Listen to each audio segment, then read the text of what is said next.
The president of Hoyt is sitting over here going, "Oh my God, what did I get myself into?" Want to intro the podcast since we were just talking? Yeah, absolutely. Hey, everybody. Welcome to the Podium Archery Podcast, hosted at Nashville North Archery. Follow Josh everywhere on social media. He's doing all these bow reviews right now. He's got this used bow program. There's some super interesting things going on his channel. Follow him everywhere at Podium Archer. Follow me on Instagram at @BrandonMcDonald_archery. If you're here, please like and subscribe. The amount of effort that we've put in so far this year to do these, like set everything up, and by we I mean Josh, to get bow manufacturers in here early so that this stuff is actually like coming out on launch date has been a bit of a logistical nightmare. Yeah, but it's been freaking worth it because it's been super cool to be a part of. Well, it's been fun to be able to like go through the products a little ahead of time and be able to actually like test them and turn all that out at launch time. But in my back of my head, I was like, but they're not explaining it. I mean, you're going to explain it yourself, obviously, in your own videos, right? But there's always a level of innate bias in the thought process of it rather than having a conversation. Sure. Right. So I was like, well, God, I wonder if they'd be down for that. And the response was really positive. All but one. One's been really difficult for some reason. And I'm just like, God, guys, this is not going to look good. We're going to send the daughter of one of the reps to come to you, and they're going to meet you and talk to you about it. And they're going to tell you about the colors, and that's all. Well, for clarification, it's Bowtech, which we still don't have one scheduled. We don't. For clarification, it's Bowtech. Yeah, we don't have one scheduled right now. I've got a bow. I got one of the two. I'm so excited to just shit all over Bowtech. You've always been that hater.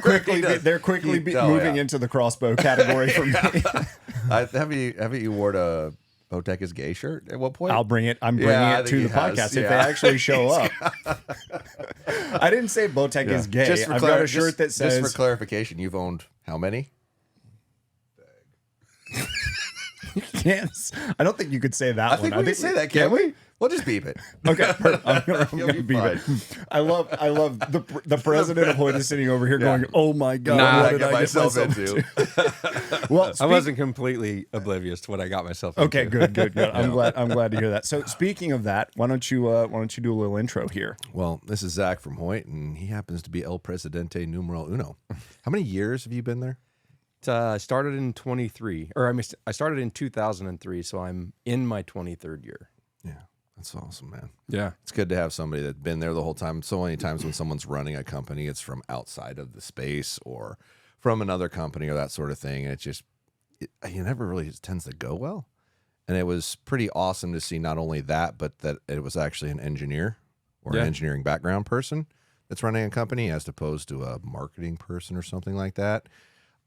It doesn't tend to happen too terribly often. It's pretty freaking cool to see, man. Yeah, it's been a hell of a ride. I mean, I started as a product engineer, like you talked about, and then I don't know. I think I was just in that role of developing product for probably about 8 years before the whole management thing started to take off. And I won't bore everybody with that story. I've talked about that on podcasts before, but yeah, being in the president role it's been awesome.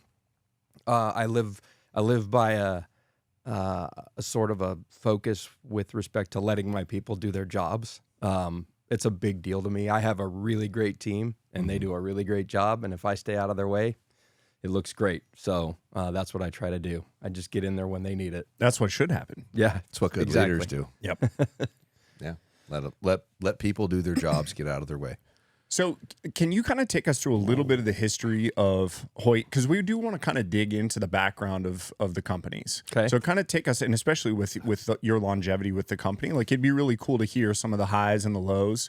I'm also curious to know if there's been a bow that you guys have produced in the last 20 years that you were like, kind of missed with that one a little bit. You don't have to say it if you don't want to. I just think it would be kind of, a little bit of honesty.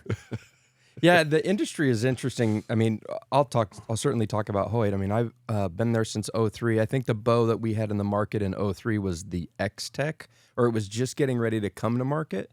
So back then it was Ultratech still. And so there was a little bit of like lead and lag. I guess there always is, depending on what the technology in the market is at the time. Mm-hmm. But that lead and lag will push us, or sometimes we're chasing, you know what I mean? So back then, bows were heavy. Bows were certainly not what they were today, and people were really sensitive to force draw.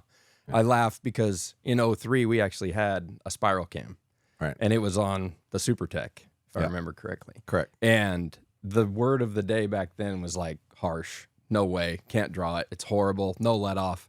And year over year, I mean, the way you get more speed is you store more energy, and you store more energy, or you get more efficient. But I mean, we're really efficient in our world. The top bow companies are all very efficient in that space. So you store more energy. And if you store a little bit at a time and you do it a little bit every year, you get 2 feet a second faster, 3 feet a second faster until you run up against 340. And everybody just gets used to it. Yep. Until we get to be in our 50s like I am. I don't know how old you guys are, but so that's a little bit of like the drag, or as far as like the focus, how the performance thing got to where it is. And then, I mean, I listened to your conversation with Gaius and the PSE guys the other day. And yeah, it's about storing energy. So from that respect, from a Hoyt, you know, we've been around since 1931. We're not just a compound bow company. We're a recurve, Olympic recurve bow company as well. We dabble a little in trad, not the hardcore trad. We don't do wood bows, but we got some pretty cool trad bows. You do a modern traditional bow. Yeah, that's a good way to put it. Yeah. So from my perspective, I mean, we've got a great accessories line too. From a historic standpoint, we're almost 100 years old. That's crazy. I didn't know y'all were that old. Yeah. Which our sister company just had, which is Easton. They just had their 100-year anniversary, a couple years ago, I think? Yeah, I think it was 2 years ago. So, but man, yeah, like what parts of the history you want me to give you? No, I think that's like a pretty interesting overview. Looking back on the time that you have been there, is there any bows that you were like, okay, this is a good jump in innovation for us, or are there any that you were literally like, Yeah, I can give you two. Yeah, give me two. That's perfect. I think the one, so Cam and a Half was awesome for all that it was for a very long time. It had yoke tunability in the top, but it had one fatal flaw. Cam and a Half depended on how close you could get the bus cable to the axle, and that was just leverage to drive let off. And so we couldn't get let off to be above, I think about 78 to 80% was kind of where we hit the line. So when we came out with the split yoke, and I don't remember exactly what we called it, but it was on the RX1. It was kind of that series. The whole theory behind that was make the cable smaller so you can get it closer to the axle so you can drive the let off up. Gotcha. And we got the let off up not quite to 85, but we were in the 83% range, and that was a big deal back then. That RX1 sort of category, along with that yoked Cam and a Half system, that was a pretty big deal for us. And I think probably because it came on the heels of maybe a little less new tech over the years for us. Maybe we were getting a little bit stagnant in that space. So that was sort of the beginning of us launching, into the full binary systems and whatnot. The one that we missed on was what was it called? I think it was called the Hypertech. And that was the year that our competitor came out with a bow that was super soft and short, and we were long, loud, heavy vibration. I mean, we kind of shit the bed that year. All the things you don't want. And listen, I think I drew the sketch on that bow, so I'll take the heat on that one. But it's not always just what we do, right? I mean, it's a market, it's a competition when it comes to product, and our competition outdid us that year, and they sold a pile of those things. But you guys probably also have like, hey, as we're innovating, we've got to do some proof of concept stuff. So this is going to be a rebuilding year, like if we're going to use a sports term. You like that? That's it, man. Yeah. Did it hurt? Was it painful? It felt weird. Yeah. The Seahawks should be rebuilding this year, but somehow they're doing really good. It's like, this is a miracle. Is Seahawks baseball Adorable. Cute. I'm just kidding. I'm kidding. I know they're football. Come on. I can already The see the savior comments. Sam Darnold. I'm actually elated with that, and I was not excited about that. To Yeah, begin with. I was like, it's worked out. Oh, it's worked out. I'm really a fan. I'm a fan of his. I'm a Bears fan by my fandom, but I'm sorry. That's got to be hey, hard. we've won 4 straight, man. It's been a great year. Yeah. I mean, I don't think just we've mean won in general, 4 games. like from someone Oh, yeah. that's been a sports fan of the Seattle area, because that's been my closest thing. Right, it's a painful thing. Yeah, Like being a Mariners suffering. fan. Oh, Yeah, I just quit. I gave up long time ago. It's like, this is just too painful. You almost got there. I can't invest myself emotionally into this because it's just so painful. Why do you have to decide that where you live is your team? I think that's just a traditional default because your local network broadcasting is showing it to you. yeah. You get Like that's the force-fed one it. you can watch every time. Okay. In back in the day, now baseball not so much anymore, but football's still that way.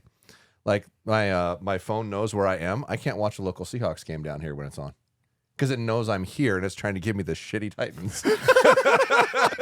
It's like, no, I want to watch that one. It's got to be a national game or you don't get to watch it. The weird part is when you said that about the Titans, it hurt my feelings a little bit. See, yeah, it doesn't feel good, does it? they're rebuilding. They're rebuilding. They've been rebuilding since their inception. I think they went to the Super they Bowl went to the Super early Bowl on. once. Yeah, like it was like the first 2 and years. lost at the freaking goal line by like an inch with Steve McNair sticking that ball out, and they were playing the Rams. I had if I two remember were friends playing that the were Rams. cheerleaders at the time on the team. Of course you did. Of course I did. I don't know any of the players, but had 2 cheerleaders. No, we were watching the game, and I was like, "Come on, Yeah. Barbara or whatever your name is, cheer harder." They're Yeah, gonna so get across the line. one time you almost get there and fall short, and now you don't pay attention to sports ever again. Do that for decades and stay engaged. Oh. It's like, oh. No. No. And speaking of engagement, by the way, if you just made it through the sports section of the podcast, did like turn and it off. subscribe. We're going to go back to this. Hey, you didn't tell them, hey, leave a review. It helps us more than you can know on all your audio platforms. Please leave a review. That's the way the public sees the popularity of something when the rest of the world looks at it. We can see our analytics in the back end, but the public can't. So please leave a review. We really appreciate it. You know what else I didn't say? Coupon code BMAC for 10% off. That's right. Use discount code BMAC. That's discount code Discount BMAC for code. 10% off at There you go. podiumarcher.com. Josh tells you to buy from your local pro shop. Now you don't have and to cut I it in. say, don't do that. Go to podiumarcher.com, use discount code BMAC, and buy everything possible to buy online. You can't buy bows online, though, right? High-end hunting bows. Clarify. Oh, You can't I'm buy gonna Hoyt do it. bows online. Can't buy Hoyt Well, you bows can, online. you can buy Hoyt Target bows on my website. Hoyt recurves. Oh, No, compounds. concepts. Yeah. Yep. I'm just sneaking my way in there. Josh really wants everybody to let him sell it online. All right. So speaking of this, let's talk about this beautiful thing that's laying on the table right here. Well, you asked me a question before Yeah. we got into the football discussion, which was kind of like, well, the way I understood it is, do we sort of make our own big years? It's not exactly the way you asked it, No, it's but I fine. think year over year when you're developing things and you're trying, you're testing, yeah, there's stuff that doesn't make it to market. I mean, I'll be honest, what we're going to talk about, the big thing we're going to talk about here today is that's the 4th version that we built, and we've been working on that for 3 years, and I'll get back to that. But I think the market definitely ebbs and flows, and it does it in, from a speed bow to a field bow to you name it, let off and such and such. So, but then what we're working on when some of that stuff lands finally, if it's a big change on the carbon side or if it's a big change on the aluminum side, like that's what turns out your quote unquote fan folks or fanboys and fangirls. And I think that's what creates power for the brand in those years is those fan people. There's certainly a lot of people that sit on the fence and they decide what to buy that year. But you're not guaranteed to get them. They're not quote unquote loyalists. They love archery. They like to buy bows, which we love that about them. And they certainly help turn the tide when it comes to like market share and whatnot. So tech, what the environment looks like in the market, what's our competitors doing? Because we don't have just one good one. We've got multiple good ones. And For sure. there's lots of good product out there. So Yeah, and that's been a cool thing for us to watch is everybody pushing to get better and better and better because the consumer just has like more variety to choose from, and then they can decide what's important to them. Yeah, and honestly, that's something that I've seen over. I mean, God, I've been selling and working on bows for almost 40 years now, and it is amazing in my mind how 20 years ago you go over to a rack and look at 8 different brands and go shit, shit, shit. That one's good. That one's good. That one's terrible. You don't see that anymore. Sure. Like you can't get away with making a crap product. You really can't. Now you can have a good year and a bad year, right? But there's no one's making junk. Agreed. And there used to be, and on recent memory, there still kind of was a bit. But yeah, it's amazing the quality of what's made, and I think that's one of the really positive things I would say to capitalism and whatnot is it's going to force innovation to make a better product. And one thing I can always speak really positively on Hoyt for, I have always felt confident whatever you made was done very thoroughly and very safe. Period. Like if you had to make me grab something for my life, if I'm relying that it won't fail, I'm probably grabbing that first. Like you guys have never cut corners over durability and never cut corners over safety. Yeah, period. for sure. I'm not 100% what all your protocols are in factory of what you, and when you're designing and developing a product, what it all 100% has to do. I know you can probably seek into that a little bit more, but it guaranteed it far exceeds everybody else. Like you just don't make stuff that breaks. Yeah. Yeah, I mean that's other than the first narrow limbs with the hard edges on them. The ends of those, like, oh, you mean chip. like way back in the carbonite days? Yeah, well, no, not carbonites. Carbonites were rounded, but the first straight limbs are when you pulled them over the like on a Maxxis or a Alpha Max. Oh, the XDS, the first the arcs. yeah, the first ones. It's like they were cut edge but not rounded, and it seemed like you'd get ones they that would catch chip. and stuff. Some Okay. splinters. They'd splinter. Yeah. Yeah, but still never a failure. Like ever. Like I think I probably replaced a big chunk of those limbs over like a decade. I still never saw one broken. Yeah. Like the catastrophic failure rate of a Hoyt is like 0. Like they just don't. Well, how many completely come times apart. did you dry fire it? 10. In your I video? got pissed. Yeah. I wanted to tell you, hey, thanks for that, by the way. You're welcome. I know. I was just like, we've been like, when we started doing that, we're like, hey, what's like left over in here that nobody's bought? I had a left-handed VTM 34. I was like, give me that thing. Well, if we're gonna blow one up, at least we'll blow one up that's hard to move, and it wouldn't break. I'm like, damn it. He just still sold it as a new bow. No, online I've got too. it. I've got it. I've got the. We've I'm done kidding. 3. We've done 3 or 4, and I've got all of them. I've got them set aside. And when we were That'd be a cool display. Well, we were gonna do more torture tests. Okay. With them, but like unless they failed, and then replace whatever broken part failed, and then do some other fun little torture test with it. So yeah, but yeah, do they you don't guys do break. that on purpose though? Like, are you thinking about that?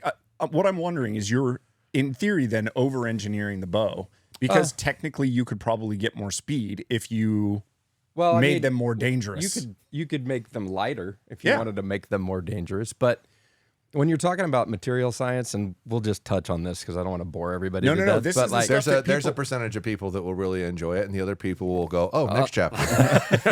That's why I don't but put chapters in the I know, podcast. I don't want people skipping when- ahead. when you they want get to it- so bad. the easiest way to explain it is like, if you think about yield and when a material like aluminum yields, and I don't have the number in my head off the top of my head. I used to, but it's kind of like if you get to yield, then you don't get to come back, right? So it's like when you bend a piece of baling wire until it breaks. Baling wire is super soft and so on, and so it's not resistant to that, but it will at some point it will break. If we under-engineer, if we under-design to try to get lighter, just to like, if we were going to try to cut corners, you're putting people at risk in that space. I mean, that, I think it's under, I don't think people really understand the total number or the amount of energy that lives inside of one of these things. It's like bonkers. it is a recording? bomb. Okay. Yeah, you could ask the guy who could see it. Yeah, sorry. Doing this. Is that red light Like, mean do it's you need a recording? couple? What is going on? Yes, I was trying to put Were you my head supposed on to your take shoulder. that cap off? Whoops. I could see enough of the screen to see the bow, but that's why I was just making. Yeah, sorry. Go ahead. Can you see your audio board? Oh, Okay, we're great, are you we're okay? great. Good. Listen, we have everything's duct taped together in the studio. We got mirrors in places I was so like, we can what see. the Yeah, hell is sorry. he looking at? And if I'm ever just like you're talking directly to me and I'm looking around, it's because I'm making sure everything's still running. That's fair. Yeah, sorry. All right, continue. So we optimize it. We go to the limit that we can go to without putting the end user at risk. And I mean, that's really what it's all about. And, we don't make a different handle for a 50-pound bow and a different handle for an 80-pound bow. So, It has to survive the worst case scenario. And the worst case scenario is the maximum load, and that maximum load is going to be about 82 pounds on a 30 to 33 inch draw length, depending on what the model is. So yeah, cutting corners is a dangerous game. That's not one that we're willing to take. And that doesn't necessarily mean that other brands do. I mean, we put them through 1,500 dry fires. I mean, a handle has to survive 1,500 dry fires. And I won't give you all of the specs that we use to do that, but it's more than 82 pounds because that's the max. Because when we do you guys have 90-pound bows that some guys have right now, though. Yep, that's a little bit of a. I'm so glad you brought that up. No, I knew we were gonna get here. So there are a few 90-pound bows on. Who the market. has them? Rogan has one. Cam Haynes has one. Yep. Bomar has one. Yep. Bomar's was the hardest. Oh, sure. It's longer draw. Oh, he's a super long. Yeah. So the Stored Energy. For those that don't know, Rogan and Cam have little draw lengths. 27 and a half ish, 28 for those Yeah. guys, and Josh is 31 and a quarter ish. Yeah. Yeah. So Is that the only three? Yes. Yeah, that's the only three. Wow. And they signed something to have them. There you go. I'm not lying. That's awesome. I believe it.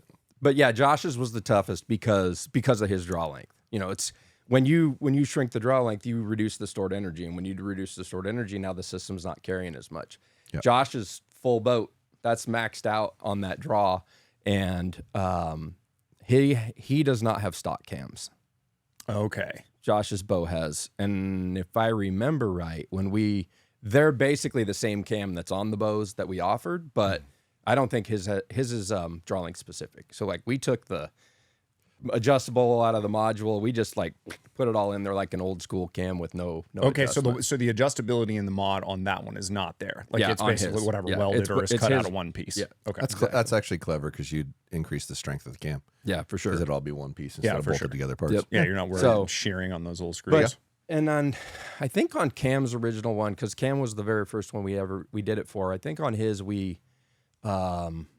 I think we eliminated some of the upper draw lengths. Like we gave him the cam and the mod, and we modified it a little bit just so that it couldn't ever go to a longer draw length. Because again, we're just trying to make sure that nobody ends up with this thing that shouldn't end up with this thing, and then get hurt. So, I mean, I would love to be able to offer 90 pounds to everybody. Mm-hmm. But there's a lot of work to be done there, because the last thing I want to do is create a 90-pound bow that affects all of the rest of our product line. So now I have a 90-pound bow that's like special not accessories, but components. Like I probably can't use an aluminum dowel anymore. I might need to use a steel dowel to handle the amount of load that's in that, because if that thing breaks, guess where that's going? Right, right in your eyeball. Yeah, so it's stuff like that. So when you get to, there is a lot of chatter out there. People are like, I can't believe they'll make it for those guys, but they won't make it for me. It's like, yeah, I wish I could just make everybody a 90-pound bow that wanted one, and maybe we'll get there at some point, but that's not an easy game to play. Yeah, but it's like a concept car. Like to me, Yeah, it is for those guys. Yeah, but that's the point of it. Is the point is not to create something for the masses. The point is to create something that's very special. That's like custom shop for the guys that when they start talking about it, people go, "Ooh, I want to go check out Hoyt." Yeah. It's marketing. Yeah, for sure. Well, that's actually makes a whole lot of sense why you build things the way you build them and why you wouldn't want to do that, like drastically. Because I mean, this whole thing would be heavier, Oh yeah, and it would be heavier at 50 pounds and 27 inches. exactly. Right? Yeah. So your same average structure. consumer is gonna be like, ugh. So now I feel bad about saying it's a little heavy. Knowledge is power, to bring a cliche in. Yes. Well, I want to talk more about the influencer side of what you guys have, but I want to do that after we talk about some of the bows. Okay. Because I think that on that side, like y'all have some really big people in the space, and I just kind of want to fanboy a little bit about that stuff. But let's talk about some bows. So what do we have on the table in front of us here? So this is the 2026 Alpha AX33. Who names these things? Marketing names these One of things. the engineers, sitting in the back. It's Is this brutal. Jeremy's fault? Legit? I don't want to say it's his fault. I think I want to say like yeah, Jeremy and his team do a good job. Naming is brutal. Like you'd think it would That's just so bad. you'd think it would be so easy. But by the No. time you run through trademark and just on and on and on, I mean, it can take months. And it's, when you get on one, whether it's, the RX models or the alpha models, it's like, what do you think if we let's just keep run going this more out series. for a minute? Yeah. And because it's tougher than people think. Do you think the name actually affects sales? It can't. I think marketing would tell you it does. I think if it's not good, it can hurt it. Yeah. It's the Hoyt Ultra Gay. Yeah. Well, I remember the year where you guys came out with the Prodigy recurve, and BroTech came out with a Prodigy bow, and they were like a week after you, and it's like, oh, it's hilarious. That's funny. But that's how difficult it is to name something. Yeah. It just is. Yeah, I think Martin had it best. Let's just name it after a bunch of cats. No one else is going to do that. I like the idea, like old dinosaurs. You can literally just go through the history of something and pick a series and go, all right, this is going to be the Tyrannosaurus Rex this year. This is going to be the, whatever. Yeah. Well, I think that would hurt the sales. Okay, it might. It might. You're not wrong. Listen, I'm going to let you guys do your thing, but let's continue to talk about this bow. This is very attractive. Like this to me, looks like a tough, this looks badass this year. Yeah, so this is the third year of the Alpha series, so to speak. To Josh's point, who names these things? But there's a little bit of discussion behind that. So this year we've gone to the 33-inch axle to axle on this bow. I have the specs in my phone. I think it's about 6 3/8 around that for the brace height. I guess that's the static brace height, as you guys were chatting about the other day. Yeah, I think so. I think so. So it comes with the integrated pick rail, and then the big thing that everybody wants to talk about is the new tuning system that's a part of it. Which before you do that, the fact that that's integrated, thank you. Most people are doing a bolt-on extra freaking part, the cheap way to do it. And that's not only is it lighter, it's actually way cleaner, and it costs more to make it that way. So thank you. Yeah, Sorry. Yeah, we really like. I mean, I think the first year we did it, we added it. We ran it as a bolt-on was the a first bolt-on. year, and then after that you cut it. And I don't even remember the why. I think it was one of those things like, hey, we should do this, and it came maybe late enough in the cycle where the raw material was already designed, and so we bolted it on. But yeah, I appreciate the comments because it's a cool feature and we really like it. Well, people had overlooked what the cost and the pain in the butt that is, and it can't come loose. It's weighing less. And honestly, I wish that was the standard of sites, is that they were all pick. Yeah. So everyone's had to be the same, and with the exception of one company, everyone's pretty much is. Like almost everyone's a lot doing of people that exact jumped same on thing. the pick rail. Yeah. bandwagon. But thank you for actually doing it correctly. Yeah. Happy to do it correctly. So the new tuning system's called the XTS tuning system. It's all about easy. It's all about easy. So it can do left right adjustment. You can do up and down adjustment. When it gets to the up and down adjustment, it's not as coarse. It's a little finer. It's very fine. Yeah. Yeah. And so one thing I always want to make sure is this system doesn't get you off of having to do the other things right too, right? Like you still have to put the rest on. The thing that this system, you have to put it on, you have to put it, where do you want it left and right? Where do you want it level knock? How do you want your arrow to be looking? Still got to time your bow. Yep. You still got to do those things. I call that the macro tuning. Yeah. And this is the micro tuning All right, piece. pause. Yep. I want you. So we've got audio listeners that aren't looking at this. So explain where the tuning feature is on the bow, Okay. how you adjust it, and what it does. All right. So the tuning feature is at the front of the pocket. So both the top and the bottom pocket. If you're looking at the pocket, there are there's screws on each side, so above the limb. Those screws are just locks. Yep. They just lock it in place so that it can't move. There's also a little bit of a fine gauge there, maybe kind of a coarse looking gauge, but it gives you just the ability to look at it from a visual standpoint and go, this is about where I am. On the front of the pockets, there's 2 holes, and those 2 holes have set screws in them. And what those set screws do is when you tighten them, it drives a block against a wedge, and this is a hard visual to build, but it's kind of like if you thought about dragging a block up a hill, because as you do that, you're pushing force down on the limb.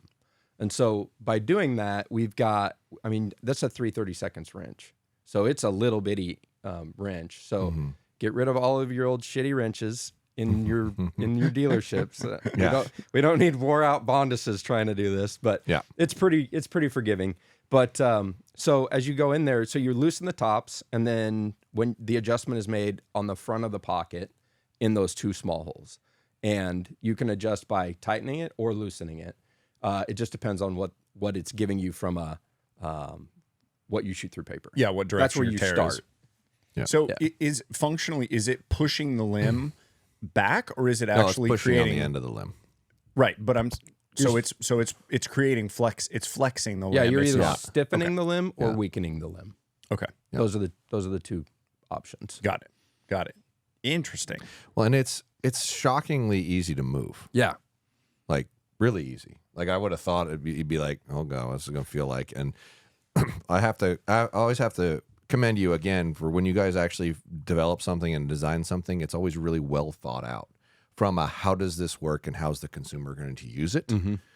And it's probably the easiest to understand and the easiest to see that out of everybody's systems. It's pretty obvious to tell where you have each individual thing set. Now that there's several of them out there.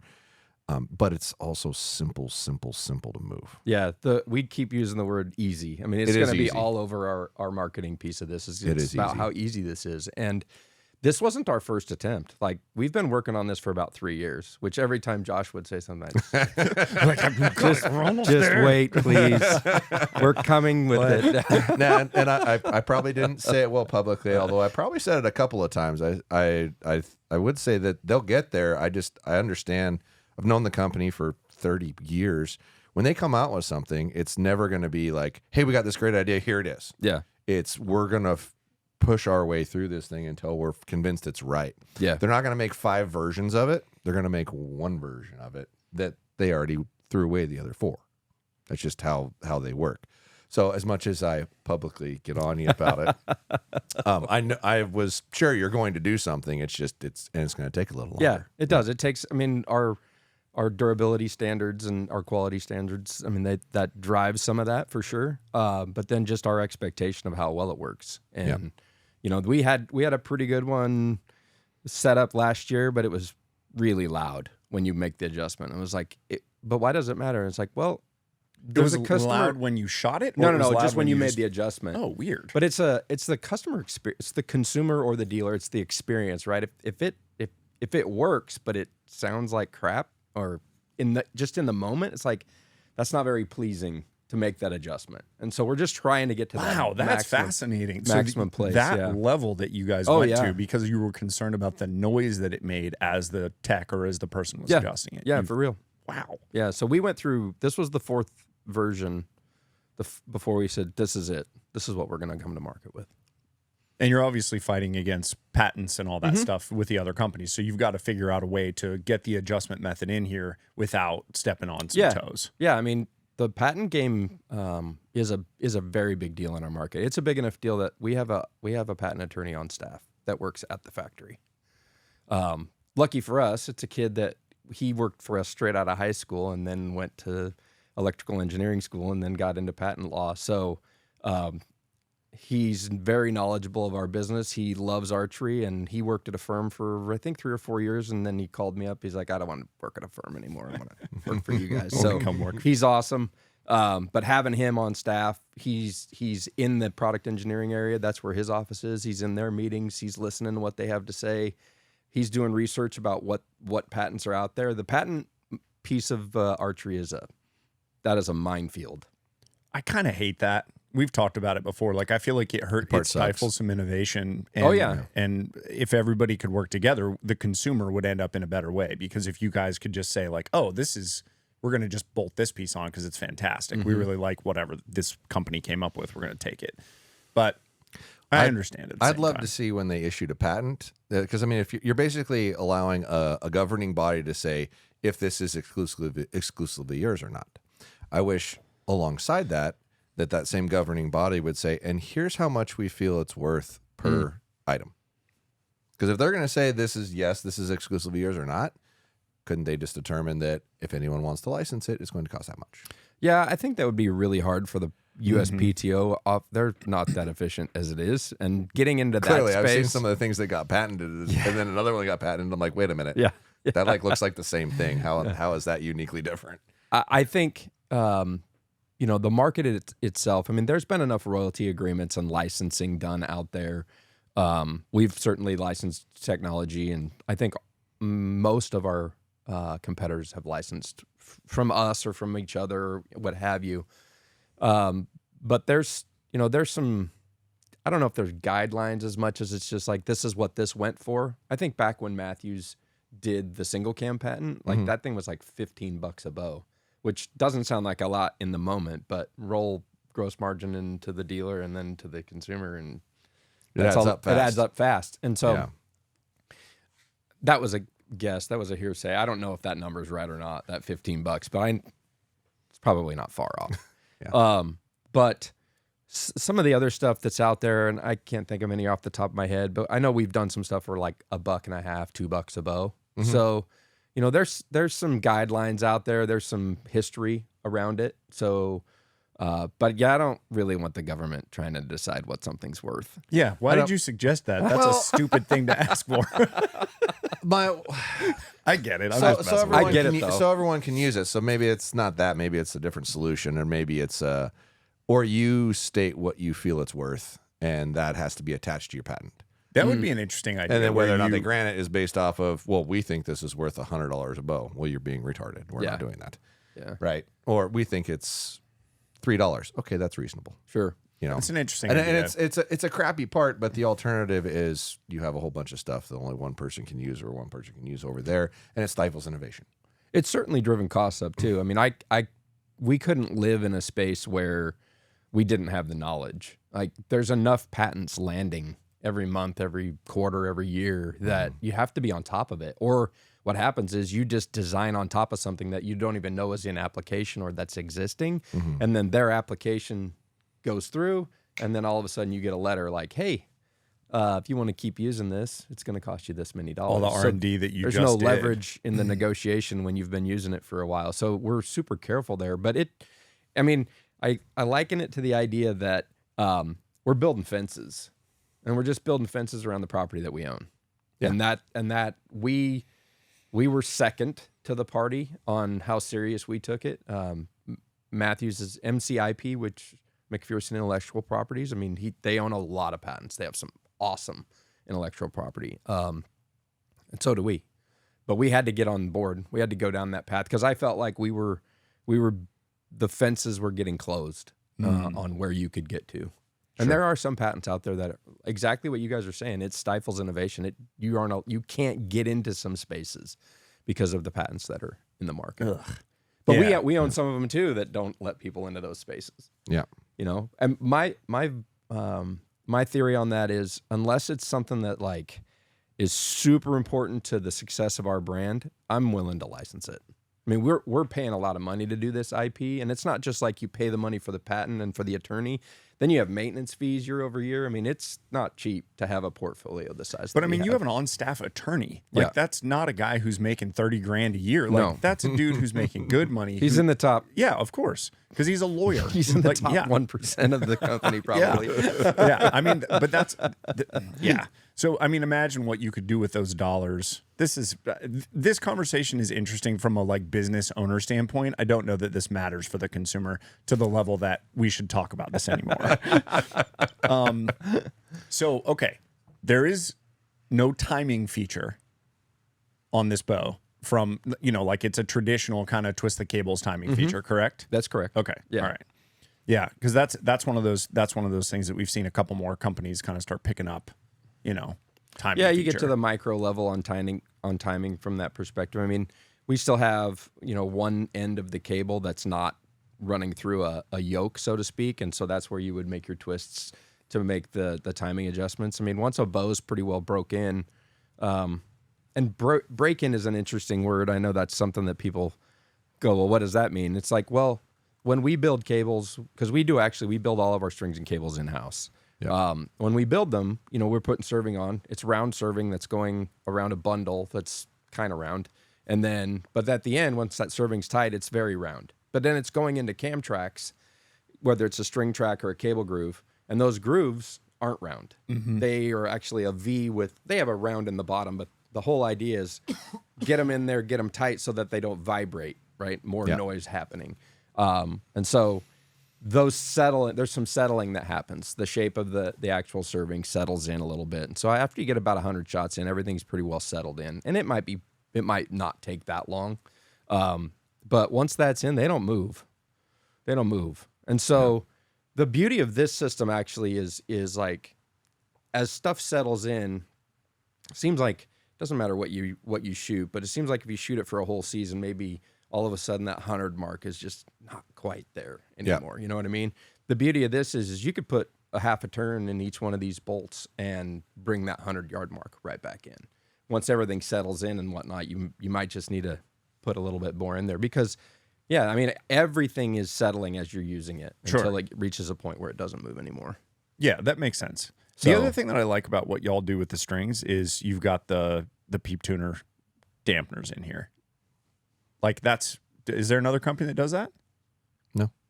So explain that to people.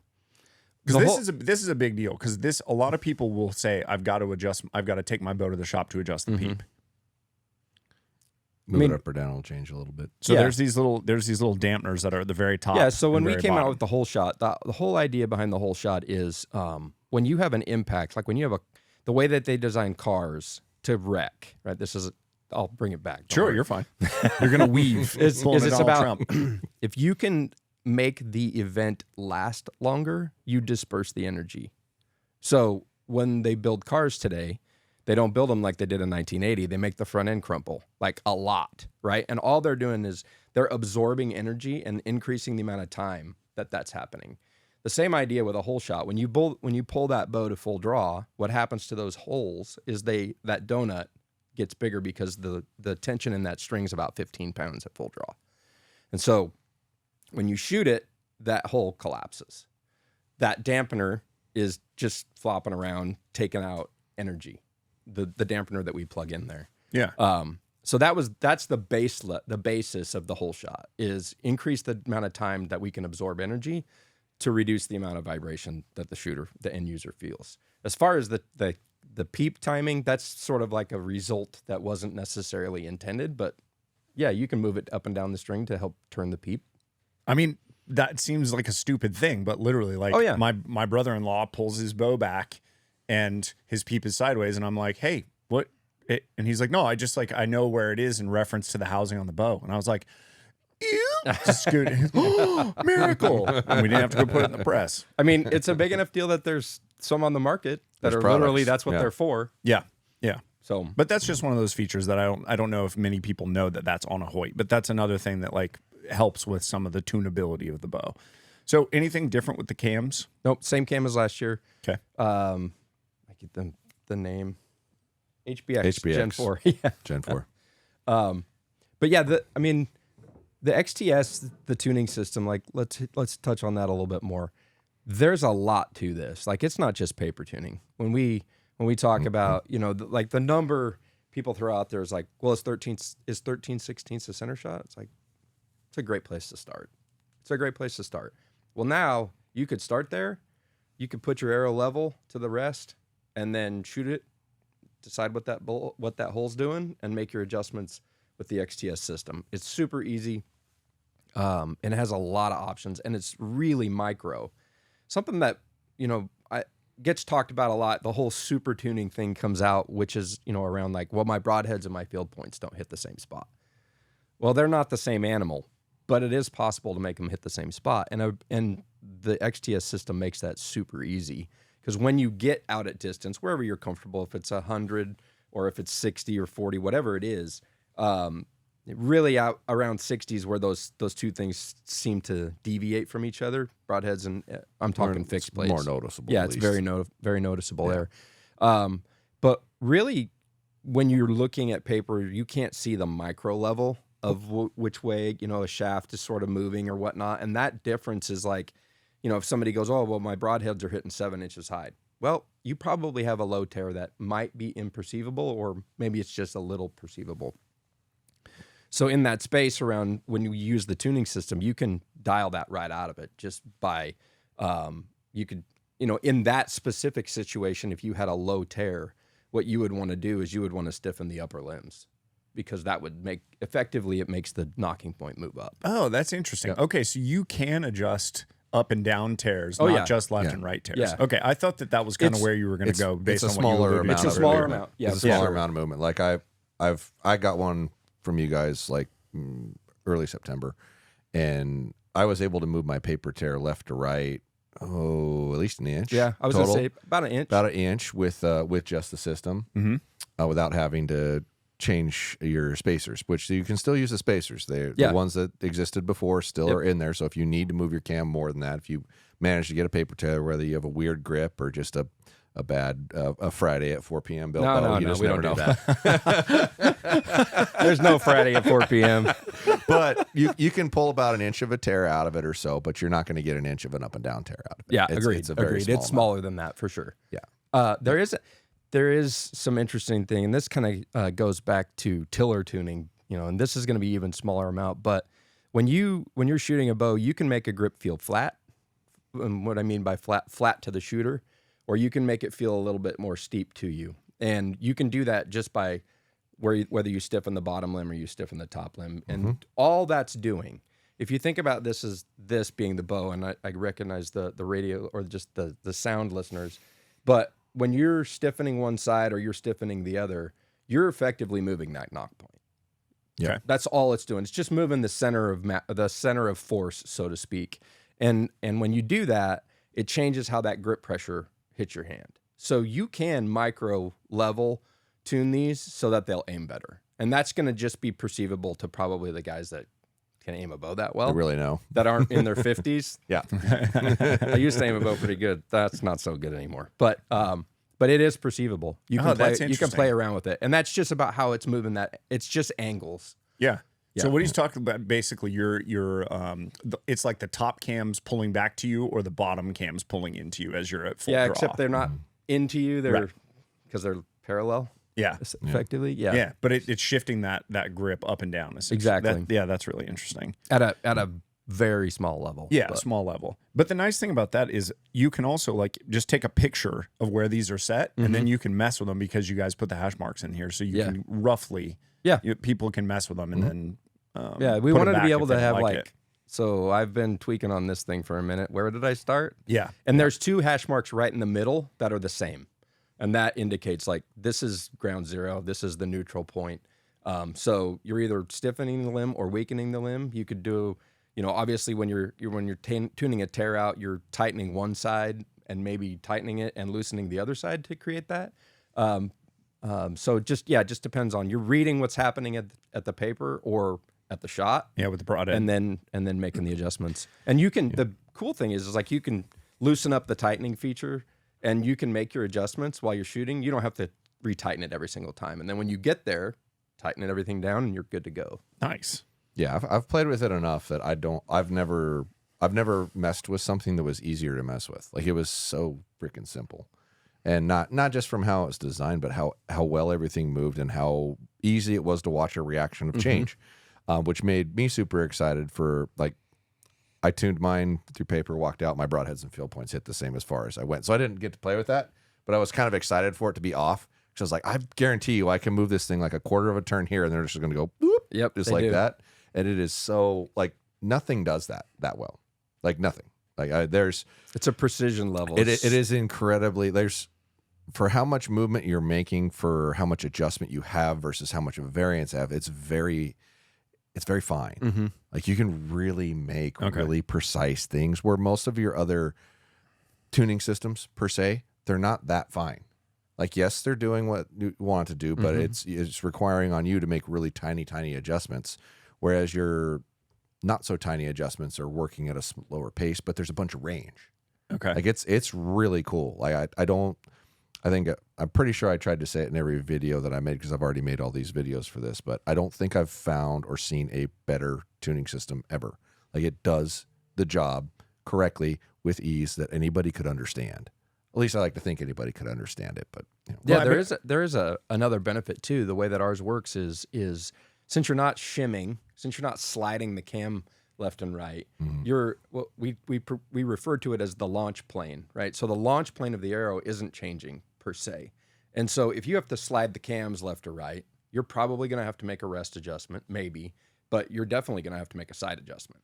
Yeah. So with ours, you won't need to make a side adjustment. Yeah, it's like because we didn't move the having, launch plane. It's like having yokes. Yeah, back in the day. It is. Where they were hard yokes, so you could just put a half twist in one side or a twist in the other Yep. side, and you're effectively changing the wheeling without moving its orientation point. It's still starting in the same spot. Which is a big which deal. Is what that so does. when you're out in the when you're out in the field and you're tinkering with that stuff, you're not moving the impact. I mean, you are moving the impact, but you're not moving that launch plane. So I don't have to move my sight. Yeah. It's really cool. Like I just, once again, Hoyt takes a long time to make a decision on how they're going to do something because they're really thorough about it. And then when they come out with it, it's like, that's really well thought out. Yeah. And it is easy. Like I don't want to sound too overwhelmingly just one way, but man, it really works. And I've had time to play with it to the extent that I'm praising it well. Like it is a really cool system. And if you are looking this year and you weren't thinking about looking at these bows, you probably ought to, because it's pretty awesome. And it's on the entire high-end line. Yeah. It's on the carbons. It's on the aluminums. They made the different sizes. We have a couple of the carbons here too. We should probably swap let's get into one of those. Yeah. What most people don't know is we actually have 8 offerings in the high end. Now, this will make Josh smile and maybe laugh a little bit, but ultimately, so this year we have, of course, we have the RX-10 and we have the RX-10 Ultra. Mm-hmm. RX-10's your 30 or your 29.5, 30 inch. I think it's 29.5 inch bow. It is. The Alpha AX is 29.5, and then you have the Ultra that's 33, and the AX 33 as well. And then outside of that, we also have a short draw version that we build on the shorter handle platform. We do that on the RX-10 as well as on the AX. But now this year, we're also going to have a long draw version that's built on the Ultra platforms, which will be a different cam and a little bit longer limb, which will get to 33. Oh, nice. Where traditionally those bows have only gotten to about 32 usually. Yeah. So we will have that. So there's 8 models that'll get you from 23 inches of draw length to 33 inches of draw length, and from 40 pounds to 80 pounds. So that's we got a spot for you, unless you play left tackle for the Titans. I can probably get you a 34-inch draw, but I mean, there's some Frankenbows in the market that we've built for offensive linemen that it's just like 35-inch draw. I don't even know what to do with you. Oh my gosh, that's big insane. humans. They're Very large gigantic. humans. Yeah, very large humans. But I mean, we've had some guys that have come in and sat down that are 31, 32, 33-inch draws, and they're looking at bows that the technology seems like a little older, they're a little slower, but so that's cool to hear that. We had I think our last long draw version was the Highline. Highline. Yeah, which got to 34, but it did it with a 36-inch platform, a little bit old school from a geometry standpoint. And it was like, again, we were building a platform really to hit the 34-inch guy, but we could optimize a platform and get all the way to the 33-inch guy, which there's a lot more of them than there is the 34s. So, Sure. So that was the direction we went. Yeah. Very cool. Well, that's probably a good number to stop at. Honestly, that's a very small percentage of humans, but there's a shockingly large amount of really giant people that are interested in bows. Yeah. So when that comes up, we'll do what we have. We'll tinker with what we have, and if I have to put them in a target bow to hunt with, we'll get them a draw length that can work. But we may have to tinker with some stuff to do it. Gotcha. Yeah. So anyway, So RX-10 Ultra sitting on the table. I think is that an Ultra? Yep, that's an Ultra. Is it? Yep. Yeah. So with the exception of the limb pocket change, is there no change to this bow from last year outside of that, or was there anything that no missed? change. No That's correct. Yep, Okay, no change. cool. That's a new color. The color that's sitting on the table right now, that's the new Sandstorm color. Yeah. I didn't know there was any of those out in the wild, so you got a good one. The other, my 80 pounder, I actually have. Yeah? Sat too. Yeah. That's a Sandstorm. good color. Yeah. Like it's not that coyote that you guys had No, that it's a was a great little color. more Yeah, yellow that- in there. Like yeah, this is yeah. more That muted. bourbon. That looks nice. Yeah. So the people that are in my life that would care aesthetically about things, i.e. you and Jeff, Jeff said the same thing. He's like, that is such a cool color. He's like, oh, you're winning with the artsy fartsy crowd. Well, there you go. There you Good go. job, Hoyt. Hey, Winning those, with the those that artsy fartsy authentically hunters. care about color thought it was great. people You won. walk- people you walk can never in- please those bastards. Oh, there's a People little too walk much in, yellow in there. They look at the Little too wall much and they blue. go, "This is attractive. I like this. I will pick this up." You give me something that's offensive and I don't look at it and I don't like it. I don't want to touch it. Something that's So crazy. sensitive. I mean, just to touch on this from a color perspective is the amount of bows we sell in solids, and I don't know what your world looks like, but we sell more solids than we do camo. We do too. And that's something that has shifted over the last 5 years a lot. Do you think that's because people want to be able to change out camo, or do you think that what do you think that is? Personally, Yeah. I think they're not trying to match what they wear, and then it even looks worse when you end up with, I've got a real tree bow and I'm wearing Sitka. Honestly, I think I personally have always shot solids since I've made flat ones, with the exception of black, and even then I frequently shot black. The parts look right on it. Like, so, if the only way camo really looks good is if it was all done in the same spot. I.e., if you're going to run a camouflage Hoyt, I'd strongly encourage you to get their accessories anyway, because they're really good. But definitely put their accessories on the bow, because it was filmed at the same scale in the same facility in the same look. So when you put them on, it looks the same. The number of times you would get, like, and Realtree was notorious for this, a Realtree bow and a Realtree quiver and a Realtree sight and a Realtree stabilizer. It looked like 4 different camo patterns. They did a lot of custom repeats. Yeah. So they would repeat the pattern across, whatever the square is that you're laying on the water. And so that's why if I had a custom repeat at Hoyt of pick your camo provider, and then we had somebody else, got a different accessory from some other company, they didn't have the same custom repeat. So to your point, that makes and sense. they may have not used the same base coat either, which would make the tones a little bit different. Yeah, because they all have a painted color underneath them Right, before they dip them. Exactly. For sure. So this one looks darker, that one looks lighter, that one scales completely different. Yep. And that was common early. Like when they started film dipping early, because way back when, best camouflage finishes ever, hard anodized camo. Yeah. Was the greatest thing ever. 14 week lead times. Yeah, Hoyt always had the weirdest looking camo, but you couldn't get it off. You could take a couldn't knife hurt to it. that shit and cut and scratch it, and it was underneath the scratch. Yeah. It's like it's never coming off. But you couldn't really perfect a branded Yeah, and it was pattern that you would wear on your clothing. It was an external vendor that did it, which they did a great job, but it was expensive and the lead times were ridiculous. Yeah. So So I think how they look together probably has a lot to do with it. Because nothing kind of infuriated a customer more when give me that one, I want this color. You bolt it all on there, he kind of looks at it and he goes, that doesn't even look the same. I've run into that just on clothing too with camo companies. The different fabrics absorb the inks way different. Yeah. So it's definitely a thing. I don't know what's driving it. I mean, we upcharge. I mean, the industry in general, I don't know about my competitors from the bow side, but like shotguns, if you want a wood one, it costs this much. If you want a camo one, it costs this much. Same with us. If you want a camo one, because it costs way more money to dip it. I've got way more labor involved in that. I've got 2 paints instead of, on this I have 1 paint. When you do camo, you do a base coat, then you clean it, then you mask it, then you dip it, then you mask it again and dip it again, because we dip twice because we've got that tech web.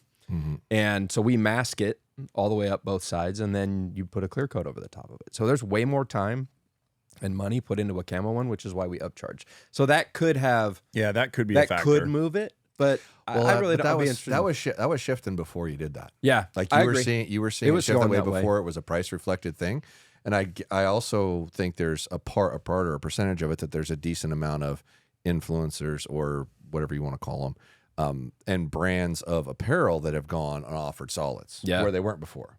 Yeah, like the two majors. You can go to sure. Sitka, you can go into Kuyu, you can go into Born Primitive, you can go into First Light, whatever, and they all have solids. Yep. And a lot of the people that are out hunting in the public eye are wearing them as solids, not as camo patterns.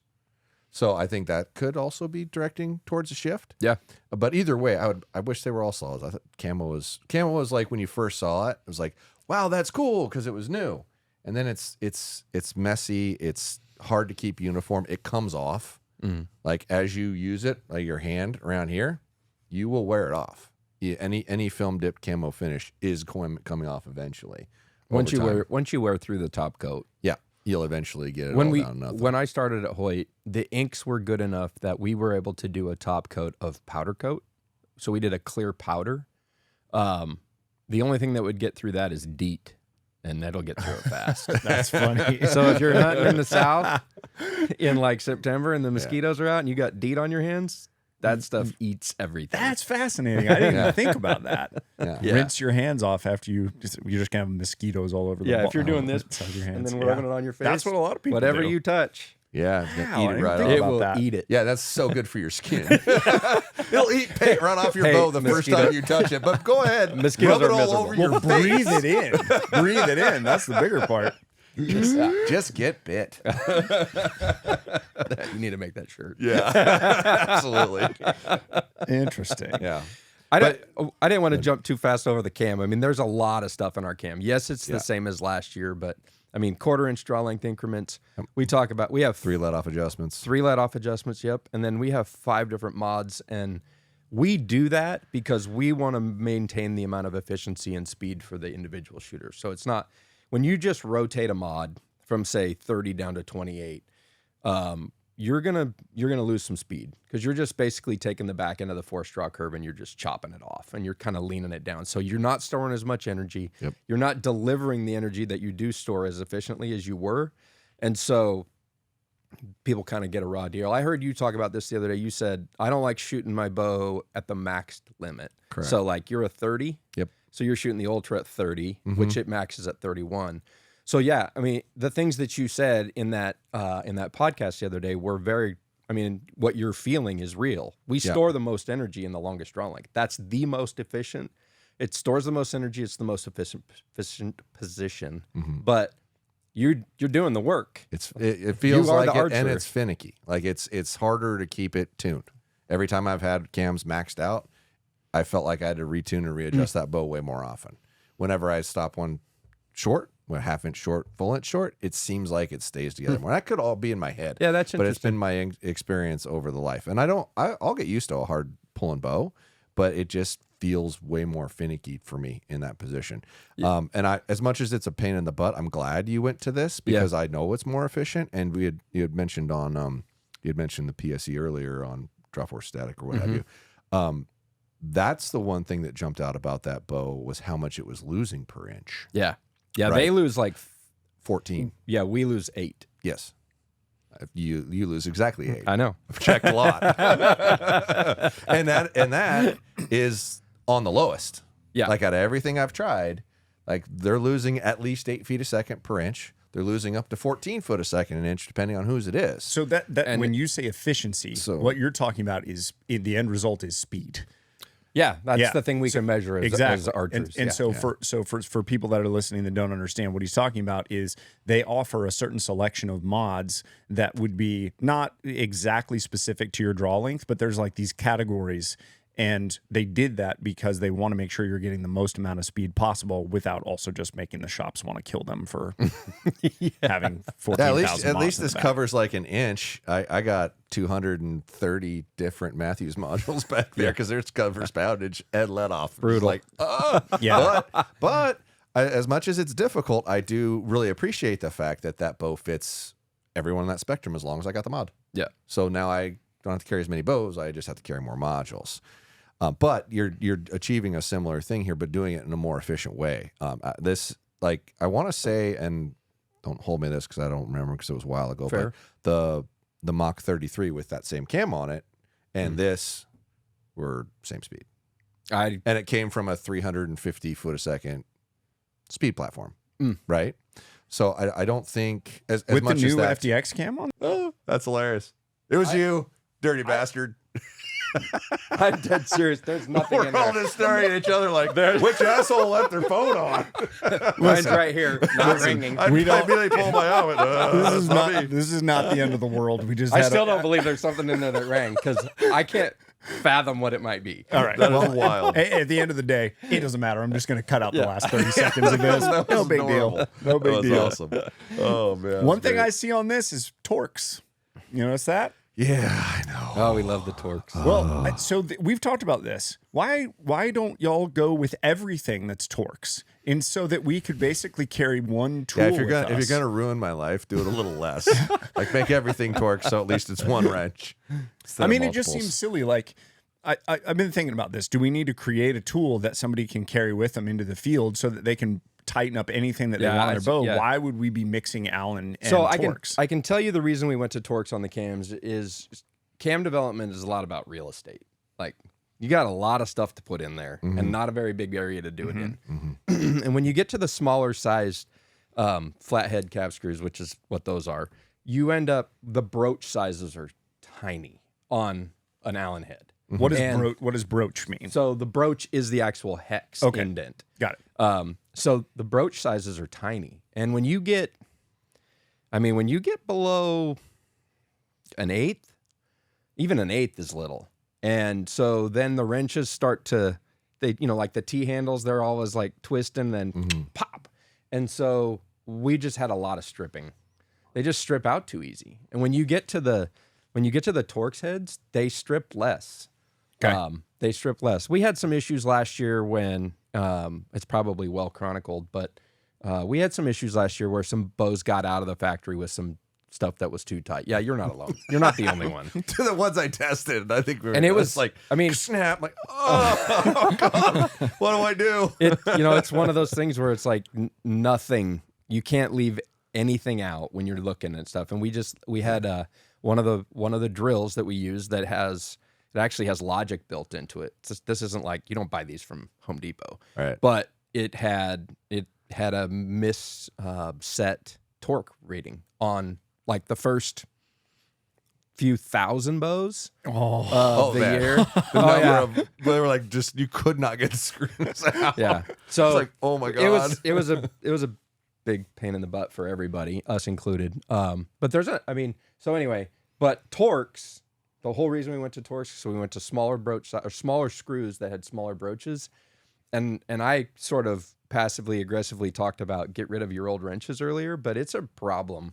I mean, when a shop has just, a bunch of Bondus wrenches laying around and there's like 3 sizes that you use in archery, 5/32, 3/16, and the little one that goes in there. Yeah. They strip them out.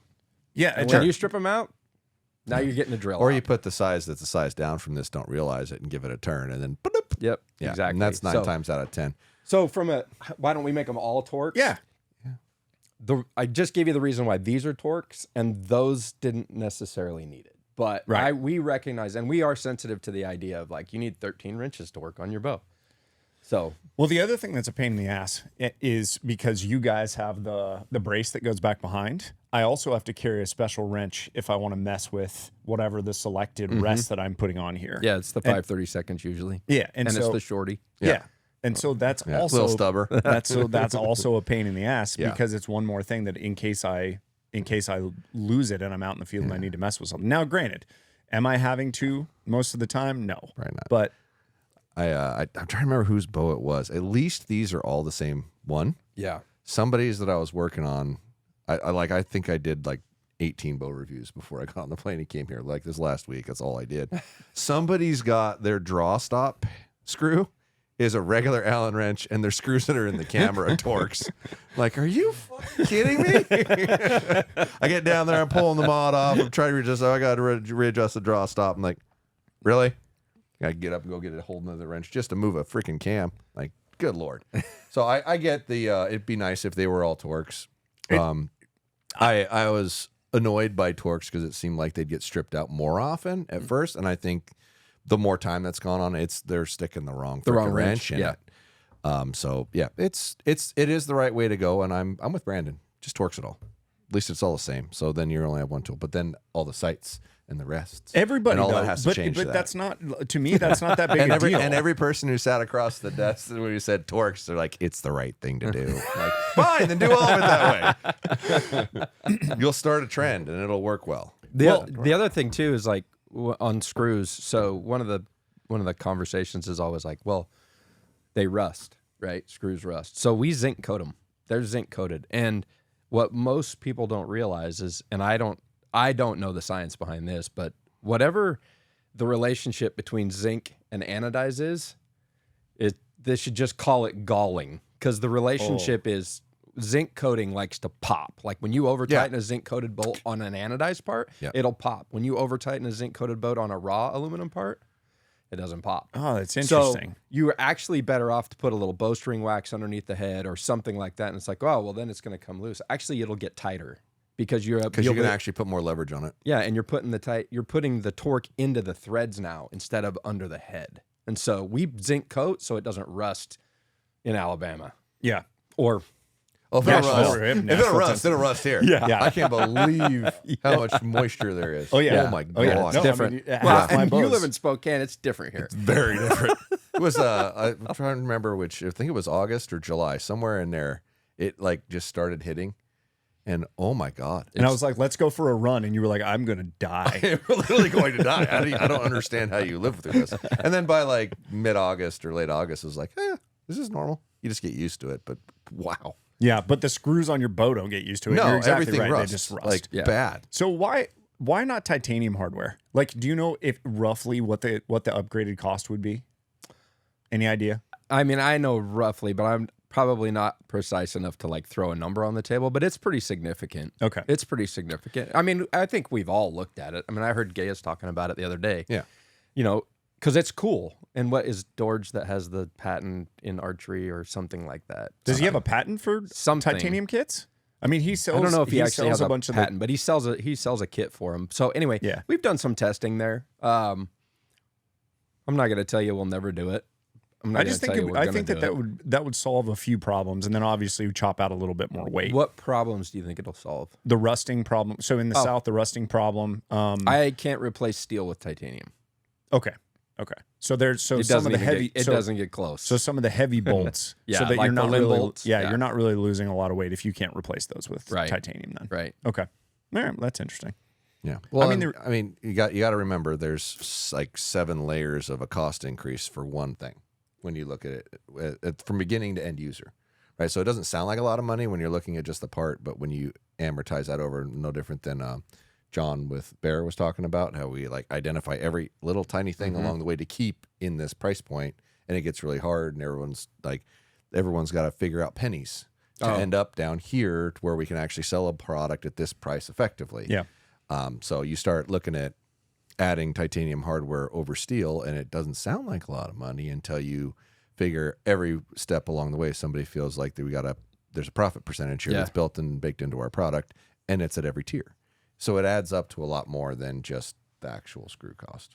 I get, and there also the reality is, I wonder about this.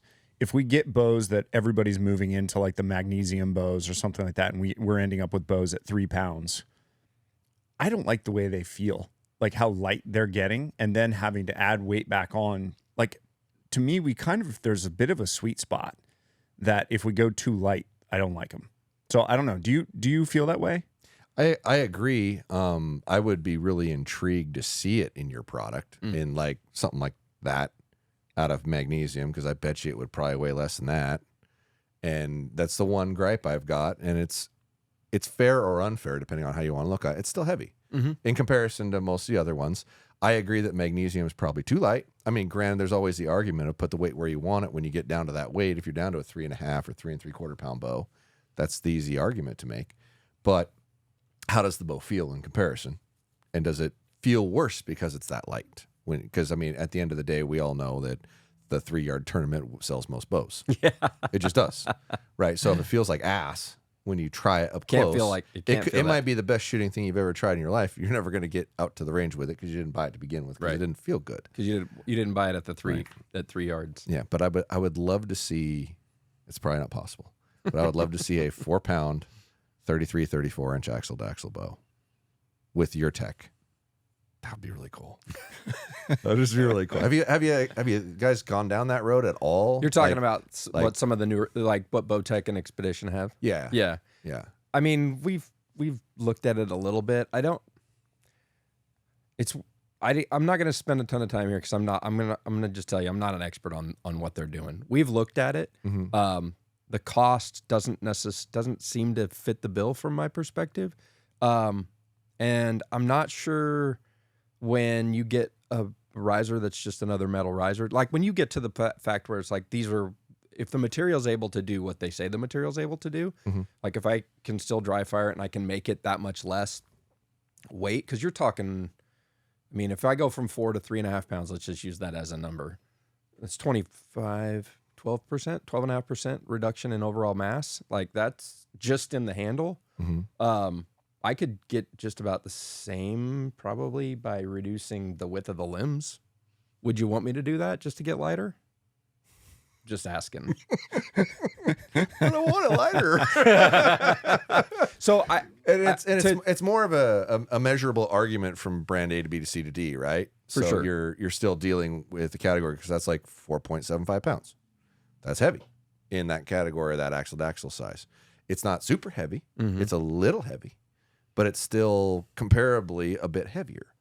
So that's really where it comes from. And yes, this is lighter, but this is still 4.5 or 4.4. I think it's 4.4. I probably have the spec right here, but These did have tags on them, but I removed them when I tested them. Because I think it was on it. I think, the QR code and to was be on it. fair, I think we do the weight without Actually, I have it. stealth shot I know in it. I know I have it. I can tell you. RX10 4.1, RX10 Ultra 4.5, Alpha AX3 4.4, AX3 33 4.75. Yeah. So those are the numbers. Yeah. So it's still a little on the heavy side compared to some of your competitors. And that's whenever I'm discussing any of this stuff, I'm trying to look at it from an argumentative standpoint of what exists, right? And if someone, what can I say bad? Well, it's heavier. Yeah. Right. Is that bad or is it not bad? That's the question though, and I'm beginning to wonder, like because I shot the Bowtech, magnesium Bowtech, like I did all the things. Oh, you didn't shoot it. You bought it. You were all in. I did. Well, you were all bought in. I I did. wasn't here. I came back and you had a Bowtech Virtue. I'm like, what planet am I on? I thought you hated them. I was experimenting. Listen, we all do that. In college. It was college. In college, exactly. I was experimenting. Listen, okay, but I didn't like it because no matter how much weight I added to the bars, and no matter how much all that stuff, it still felt more jittery. I still didn't like it, but I'm a jittery shooter. Like I'm more jittery. So to me, I just, we've talked about this. You feel like magnesium is probably the future. I think there's some validity to it. It's very ironic. I know it's that old. It's the future. I'm around a long time. I'm very aware. I remember when Martin's factory burned down, and with a factory burned down just this last year or whatever down for one of those places. But it's lighter. Like at the end of the day, it's lighter than this product. It's not lighter than PSCs, but PSCs is a different construction altogether. Which is more like you used to make a carbon in a similar construction style, or never? No, never. No, I mean, I think what they use is monocoque structure, which is very, very similar to like mountain bikes, I think. I said it's foam and then layered. Yeah, so the foam, I don't know exactly how they do it, but when you use foam, that foam expands when you heat it up. And the whole purpose of that is like it's creating outward pressure against the mold. So they have a bunch of plies of carbon. They lay it all in there. Again, I've never seen their process, so I'm making some assumptions here. So we know nothing. These are all Be broad safe. guesses. We just spoke legalese, people. You can't sue us. We're guessing. But the foam expands and it creates outward pressure, which then you wet out the resin that's in the carbon. I don't know if they're using pre-preg or if I'm guessing they use pre-preg carbon instead of like dry fiber that they then pull resin into. Yeah. So then that foam just expands. Like I said, it creates pressure. They get wet out. They get a decent surface finish. But then, like Gaius I listened to the podcast, like Gaius was talking about, there's good body men doing some work on the outside of those things. Yeah. Like it's hard to make one of those structures look good. Ours, we have used both. We have used foam inside of the tubes, and we have used air bladders inside of the tubes. The air bladders get pulled out. The foam stays. So with the foam, you get some weight. Gotcha. Oh, the foam stays inside there. That's interesting. It's investment. I think they call it investment casting. In the casting world, it stays in there or gets burned out. But in carbon, the foam actually stays in there. Gotcha. So, yeah, I don't know. I wonder if the weight I wonder if too light is not good no matter what. Well, I think your experience is a bit skewed because you're talking about a very extreme design product, right? You're talking about a 6-inch brace height, shorter axle bow, designed to be fast against a forgiving target bow like your Title. But I've shot the 6-inch lower I brace. know, I've shot but all most that. of the So all bows those that things you've are factor owned, in. Most of the bows that you have owned were not like that.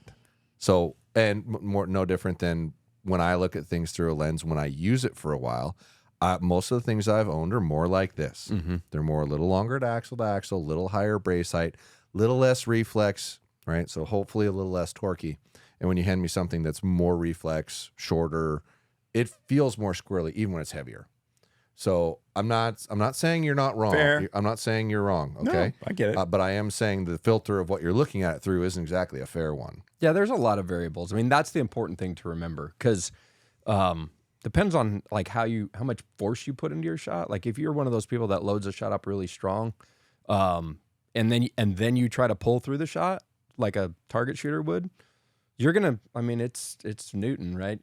It's input output. You're going to see it. If you're pulling really hard and pushing really hard and there's nowhere for that to go, you're going to see some jitteriness, which is, I'm using this as a segue, so shoot me. But with our foot system on our cams, you can swap these top to bottom and you can change that wall from hard to soft.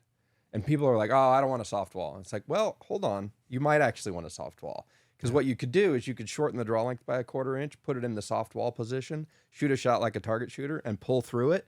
And as you pull through it, now it's got somewhere to go. Yeah. Put a limb stop on that, try pull through it.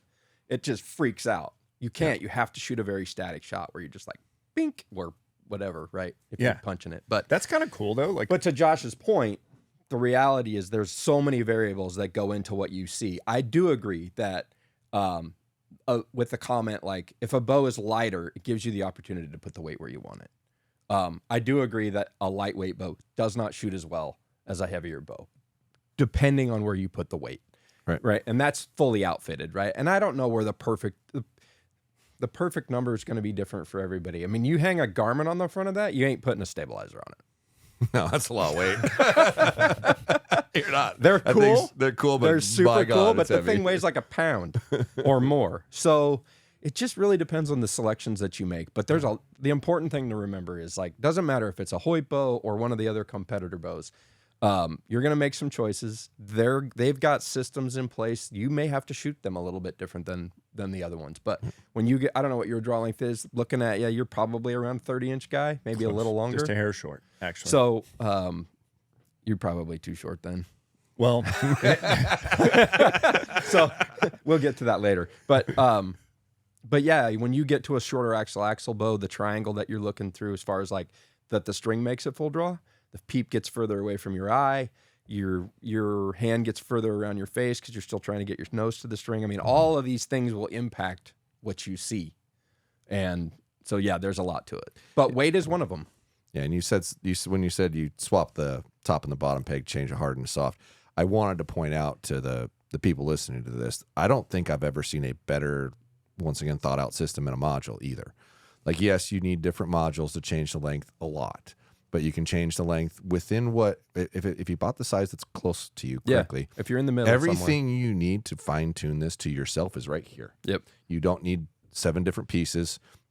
The fact that you can adjust the let off as well as you can, the fact that you can 1/4 inch adjust it, and the speed efficiency. Like, this thing's solid. Like, I would argue this against just about anybody's out there right now, regardless of how fast a 5-inch brace height bow is.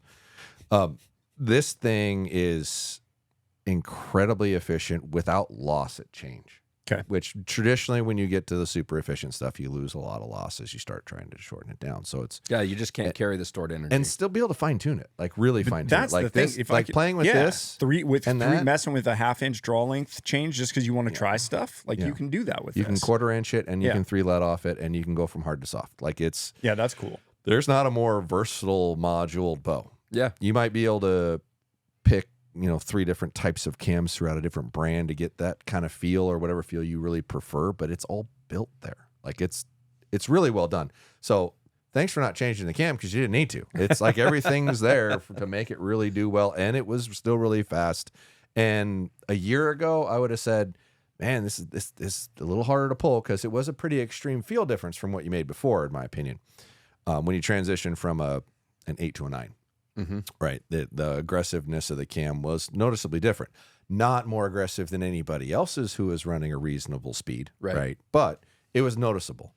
It ain't noticeable now. Like, I've tried everybody's, I've ran through everybody's, and it doesn't feel harder. In fact, most instances it feels easier than most that you're going to compare it to.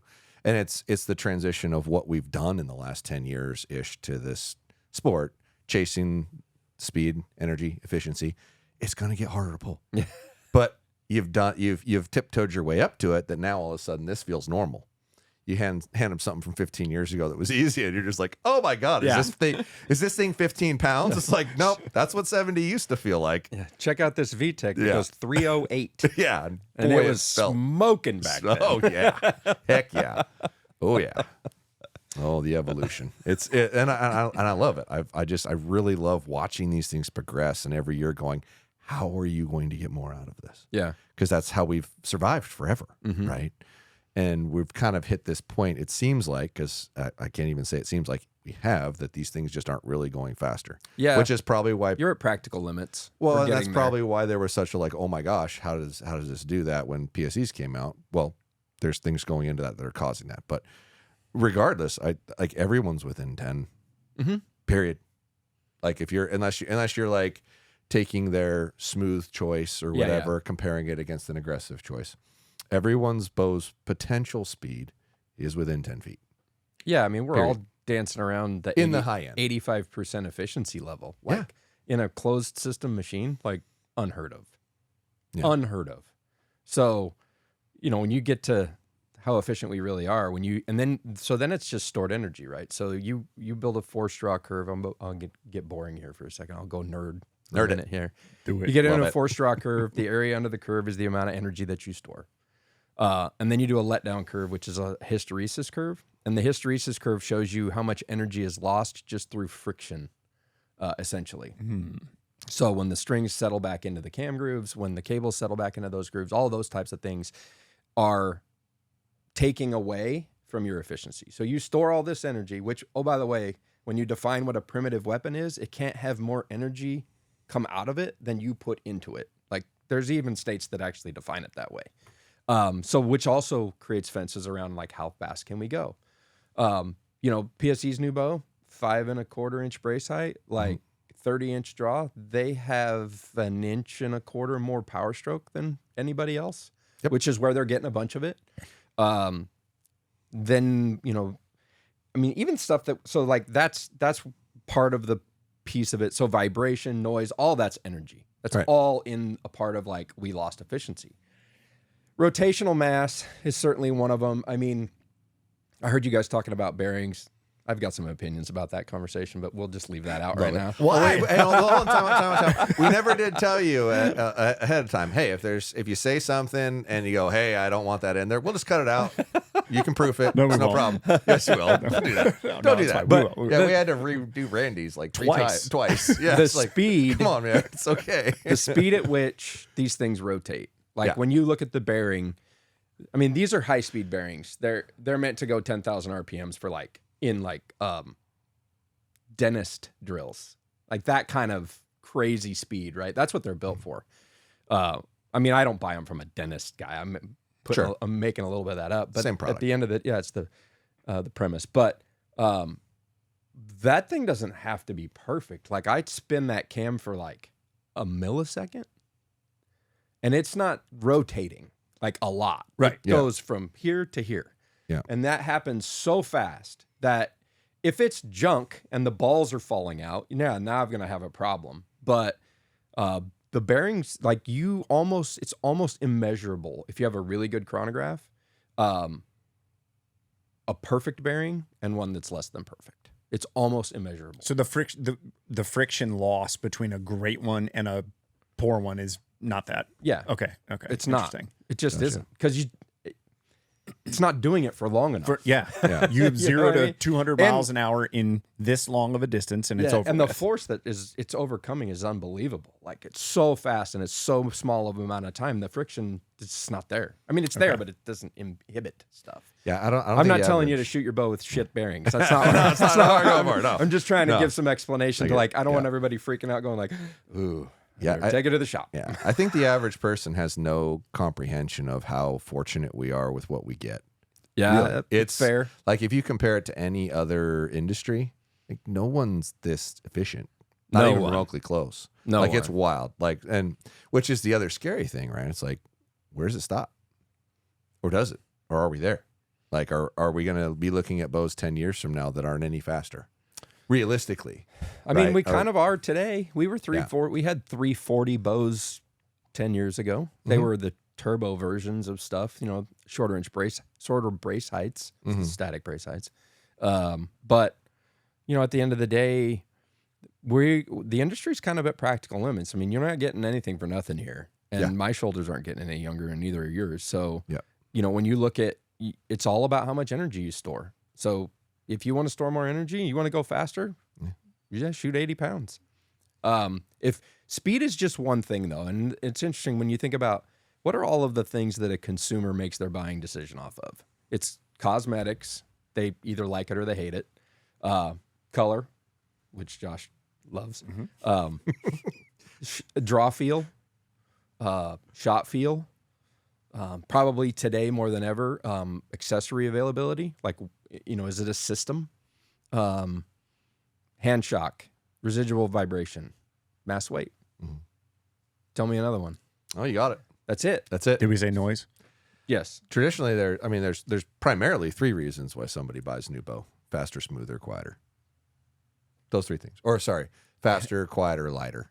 Yeah, hand shock's a huge one. Or Hand shock's residual big. vibration. Yeah, because you've got the feel, right? When it goes off, you got the number that it gives you through the chronograph, and then you got the feel when you're holding it. Yep. Those 3 things sell a bow over anything. Yeah. Now, Those are first. Every once in a while, somebody will have a feature that nobody else has and a lot of times it is an accessory or something like that is just super handy. Like when Matthews came out with Engage Limb Legs, the number of people that was the determining factor of which one they bought because they could set it on the ground was stupid. It seems so dumb, but it I is, like that. And it's they're standing there massive. holding both these. I like both of these really a lot. Like I can't decide other than I love the fact that I can just set this on the ground.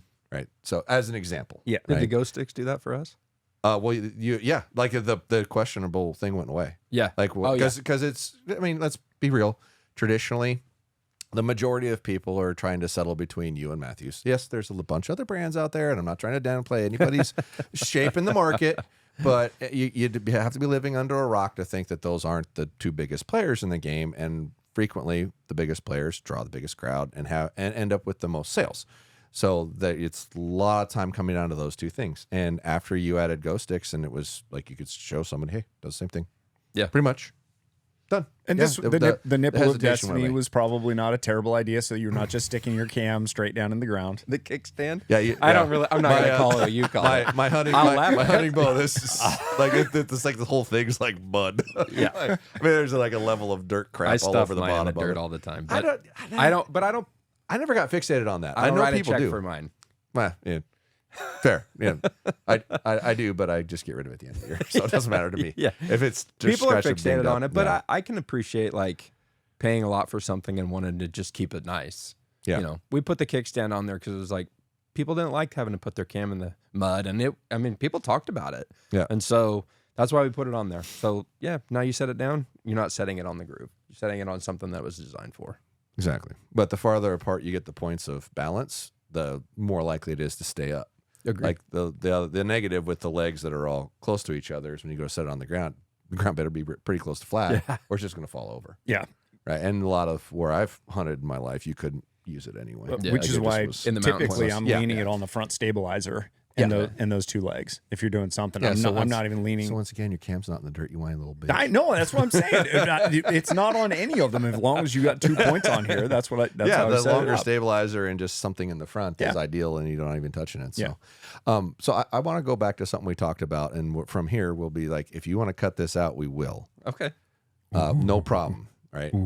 Have you looked at that, like of forging that out of magnesium and making that out of magnesium? So And this is easily like, you don't want it in here, we'll Yeah, take it out. no. I just want to know. and I don't wanna forget. The Torex today is a magnesium bow. Oh, no, I'm aware, but it's not a machined magnesium. No, bow. it's not machined. Well, I it mean- is. They machine it, Oh, they but do? it's call it a near net casting, and then so It's like a finish machine, just a Yeah. little touch up. yes, exactly. Yeah. So my answer to you on that is we've looked at it enough just from a material standpoint. We've sort of gazed over the bar at it a little bit and kind of went, not right now, not interested. I think I'm more interested in pouring more work and effort into the carbon side to chase the things that you're talking about. Because I think we can get to a place where we can be lighter and we can touch all the places where that's trying to go for about the same money.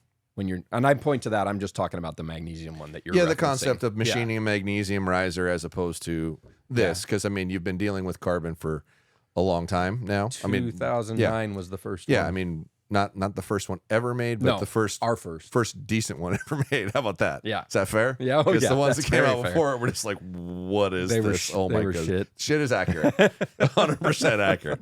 So you guys have been, like, in my opinion, the leader of that for a long time, and I would have thought if it was really functional and feasible, and I've pointed this out a lot, is if you didn't have that, it would weigh less, and you're always going to be at a bit of a handicap because of the I-beam construction. Now, don't get me wrong, I had an AlphaTech. The first one came in the shop. I had a platinum one with chrome wheels. Yeah. Coolest thing ever. They are. Right. They still look cool. They still look good. That bow still looks good, and you still don't make limbs that look as good as those limbs originally made.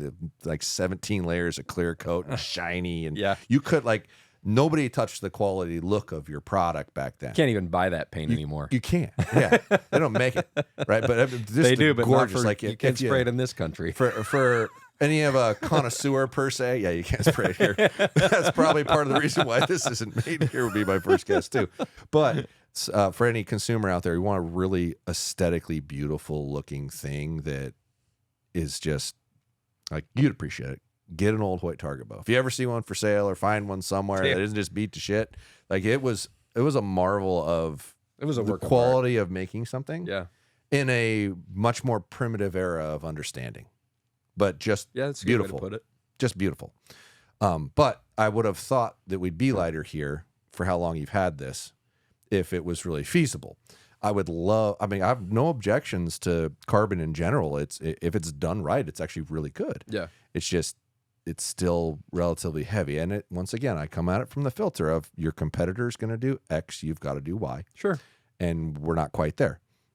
That being said, I've been shooting that bow for months. I love it. Like, it's great. Like, I really like that bow. And I can't emphasize it enough. This was really all you really needed. Yeah. I really didn't have objections to it prior. I'd be curious what it would weigh. Material is always an interesting one, because if you can get to a place where it passes all of our testing, and which is the most thorough, I'm pretty sure. Yeah, I can't speak to that. We're probably not 1500 I can tell you dry that it's fire very magnesium. thorough. I can't tell you if we're the most thorough. I like to think we are, but yeah, when you get to, like, can I use that material when we develop a riser? You know, does that bow? Because ultimately you got to get lighter, right? Because that's literally the benefit of the handle, other than, like, stiffness. But the end consumer's probably not making a buying decision based on how stiff the riser is, because they don't have a way to measure it. Right. So then it just comes down to feel. You know, there's a softness to some, there's a harshness to others. But yeah, I mean, we've looked at the material, what the cost of the material is, what that would turn into from a cost of the riser. I mean, they're not cheap. Those bows that are in the market aren't cheap. No. That are made from that material. So now it's like, would you rather have one of these for that price or one of those for that price? I don't know. But when you get to material, at the end of the day, when somebody says, does it shoot better than the other one? When it's magnesium or aluminum or carbon, some of it's just choice, you know, and that's true in everywhere, where, you know, you can buy probably $1,000 mountain bike, or you can buy a $15,000 mountain bike, and they both pedal and they both go, and one's lighter than the other, and there's a whole bunch of in-betweens there. But I think at the end of the day, it's just choice for the end consumer. I haven't looked at it hard enough to be able to give you I'm not going to tell you we'll never do it. Yeah. I'm not working on one right now. Fair enough. And you don't have to cut any of that out. All right, cool. Thank God. I didn't want to put you in an uncomfortable spot. It's I just think that's interesting as an industry leader that you guys are, for you to say, we know what's out there, and we looked at it, and we then decided this is what we're going to invest our time and energy into instead. Have you guys thought about the dynamic brace height versus, like, have you thought about that at all? Mm-hmm. Tell me what, I mean, I can... We can cut this out too if you want. No, we're not going to cut this out. But just give him the option. Well, I would be willing to bet I think that gayest kid's full of shit, man. Oh my God. I think most of the manufacturers could put together a similar story to the story to where that came from. Okay. We've looked at it. Brace height is brace. So let's start. Static brace height. When the bow's sitting there, it's a brace height. Do I think that, effective brace height, dynamic brace height? I didn't listen to the end of that podcast. Did you ever figure out the difference between those two? No. Okay. No, we did. He probably said, no, I heard probably the said, bullshit. I don't remember. I heard you say the difference between static and effective. Is that the dynamic part? Oh, yeah. And I was like, that God. There's only one brace height. It's static. The other shit, it doesn't matter. It's not that brace height, that dynamic thing, that effective thing at full draw. No, brace height lives at brace height. There's one position on the bow where there is a brace height measurement. Your brace height at full draw is the distance between your string and the throat of the grip, which is also your power stroke, which is also part of your draw length plus 1 3/4 inches, which there's some history in that one. That's also the That's a stupidest way weird to It measure. is a weird number. So dumb. Well, wasn't that when that was originally made up? Wasn't that just how thick the recurve handles were in front of the grip? Yeah, I've heard something Originally, like that. they were just measuring to the front of the bow yeah. way back when, and we are so archaic that we haven't moved beyond that. Can we just say what it really is? Yeah, why can't we just say it's to the here, like right this point right here, right there, right there. Plus 1 3/4 inches. No, that's so dumb. But he's right. I believe the term is retard. Well, it's the same. It's the same thing. I won't use that language. Right. I understand. Not Yeah. on camera. Yeah. No, Zach is being very respectful. We're pushing him way much to his limits. It's also the IBO speed, like because you've talked about realistic arrow speed being what the measurement so should glad be. you brought this up. Yeah. I couldn't wait for this part of the discussion. All right. Well, Sweet. Let's go. So IBO, there's 3. IBO, AMO, ATA. ATA, Nobody even listens to AMO anymore. They used to list it in the catalogs. Originally, yes. Yeah, they had it was two. like it had 2. it was 60 pounds, 60 pounds, 500 grain. 540 grain arrow, and 29. I That think. sounds right. Stuff Yeah. was like 235. Yeah, it was awful. Like just such So a bad AMO number. just went away. Yeah. Nobody uses that anymore. I think the problem today is there's 2, and neither one of them, you got to be careful with the word standards. Standards is bullshit in this. We don't have standards because we're not federally regulated. Correct. We have guidelines. A bunch of people from different manufacturers got together on the ATA technical committee, and they built the ATA technical guidelines. Do you have one of these books? No. They actually printed one. Yeah. Yeah. I think they printed 500. They probably have 300 of them left. And I probably got 20 of them at the factory. And read through none of them. Oh, no, I've Yeah, read them. I okay, guarantee all right, he's good. read I've read them as part of the technical committee even. So the ATA guideline is, 30-inch draw plus 1/4 is the max plus on the draw length. 30-inch draw, 350 grain arrow, 70 pounds with a 0.2 plus sort of rating. So it could be 70.2 pounds, 30 1/4 with a 350 grain arrow. That's the guideline. When you go to the IBO guideline, there's no draw length. Yeah. And there's no poundage limit. It's just 5 grains per pound. So I can shoot an 80-pound bow as long as it's a 400 grain arrow. Yeah. And I can shoot it at 33 inches of draw. And I can tell you what that speed is and say, IBO, this thing speeds out at 357 feet a second or whatever it is. Why am I just finding that out? That's crazy. Sometimes you got to ask the right question. Well, evidently. Okay, so IBO's rules were based off of their tournament. They Right? were. It wasn't based off of a measurement for testing bows. It was for their tournament rules. And that's where What that they were term trying to comes do from. is it started to get out of control for them from a safety standpoint. Okay. This is the way I understand it. Yeah. And so they were like, you can't shoot less than 5 grains per pound. That's the rule.